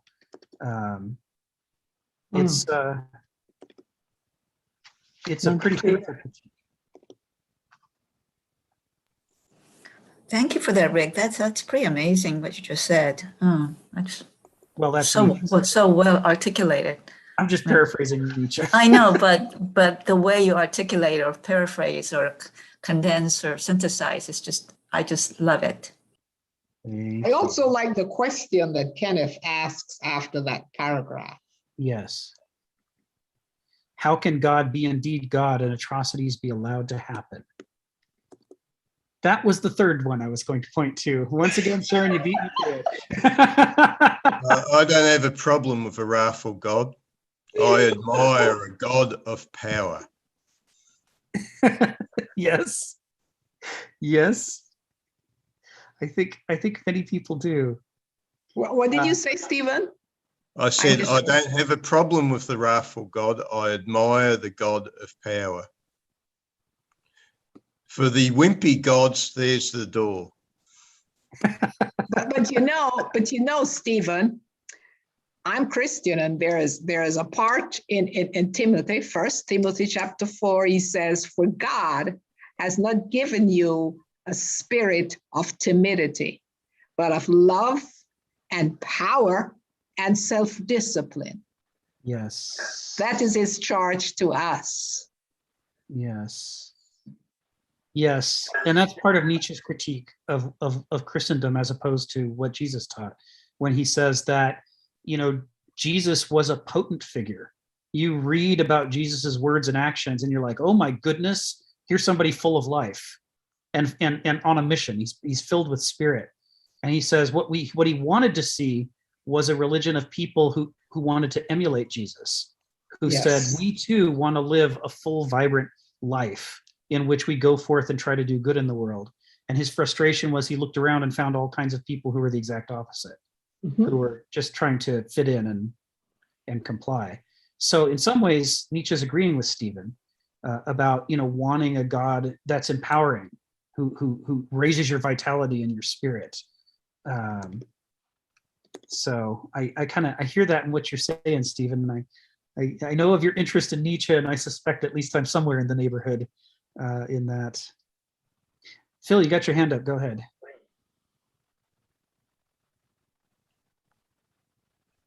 You got your mute on. I know. I always thought of like Jesus is more like the Bodhisattva, but the way you mention it, it seems interesting and provocative. I think perhaps it's because that behind Jesus stands the absolute God, the perfect God, whereas the Bodhisattva was in a way standing behind Buddha, who already understand that he's imperfect. So instead of returning to help humanity, because they can't reach that point, then maybe if God was perfect, unlike Buddha, you would need the return from nirvana to help humanity. So that difference might be the fact that the Christian God, I guess as well as the Jewish God, is probably make the look absolutely perfect and all powerful, right? So therefore, in the sense if you're going to believe in that, you just you probably don't need this ticket, get out of jail free ticket. But if God was like, well, of course the Buddha probably does not believe in God, just the perfection of man in a way, is that you probably maybe do need the Bodhisattva to help those people who are less perfect. So that's kind of interesting. It might just be from the very beginning that we desire this perfect. I maybe that's not the Jewish. Maybe that's just sort of Saint Augustine. But in a sense, when you have a perfect God, why will you need Jesus to provide the absolute ticket? I guess because we are sinners and we can't get out of the loop, and so you need help. I don't know. So, but you introduced an interesting thing, because I always thought of him as a Bodhisattva. Yeah. Yeah, I found myself, that sentence about how can God be indeed God and atrocities be allowed to happen. Yeah. I wondered if Kenneth Smith was echoing Voltaire. He wrote an essay on the earthquake in Portugal. Yes. Voltaire was an atheist, and he used the earthquake in Portugal as a lever to really pry into this question of how can you be all powerful, all knowing, and all good, and yet evil things happen. You must have wanted them to happen because you could do anything you want because you're all powerful. And so Voltaire lays out all these arguments in which he tries to dissect the structure of the cosmology of God as he understood it to be. But of course, this goes at part of what Nietzsche's saying, that a truly infinite God isn't as easy to sum up as all powerful, all good, everywhere. Mm-hmm. That's like a recipe you can just say in a few words. That's finite. That's the this is what the Greeks called the bad infinity, that just goes on and repeats itself. Mm-hmm. The true infinity is like the way that life manifests inside the cell of every creature in every place and every plant, but does it differently in every place and also transforms itself at all times. That's the good infinity of possibilities, like a fountain of new things. And that the divine would have to have that kind of quality, because it has to be more than what we can already see has been set in motion around us. Mm-hmm. It has to include that and go beyond. So by that definition, one of the subtexts of what Nietzsche is saying is God can't be as simple as all good, all powerful, all knowing, because that's too easy to sum up. It's got to go beyond that. And I guess that underscores what Stephen was saying, that there's more to God than just, he's only going to do good things. There's power and there's consequences and there's all kinds of other things. And if there weren't those things, then it wouldn't be the sacred. It would just be the human in some form of disguise. So, all right. Well, that's 7.6. And obviously, as is always the case, we can always come back to it and do more with it later. But otherwise, next week, we're moving on to the final section of the final chapter of the book Mythos and Logos, 7.7, Spirit and Soul, Yang and Yin. I enjoyed this. Thank you very much. Thank you, Rick. Thanks a lot. Thank you. You guys. Thank you, David, for holding this meeting. Yes, David rocks. David Roel. And just a reminder, October 2nd, we're going to be doing a Kenneth Smith presentation in which to an Australian philosophy group, in which we do a presentation in which we attempt to sum up his entire philosophy in an hour or two. Maybe it's 3 hours, 3 hours. So obviously I will fail at that because he's far too complicated, but it should be interesting. October 2nd is a Sunday, right? I think that's It's a Saturday. What date is October 2nd? I don't know. Let's pull up the calendar here and take a look. October. Actually, could you give us a link for that meeting? Let's see. I have heard of it. I forgot all about it, actually. Yes, Yeah. because October the 2nd is a Saturday.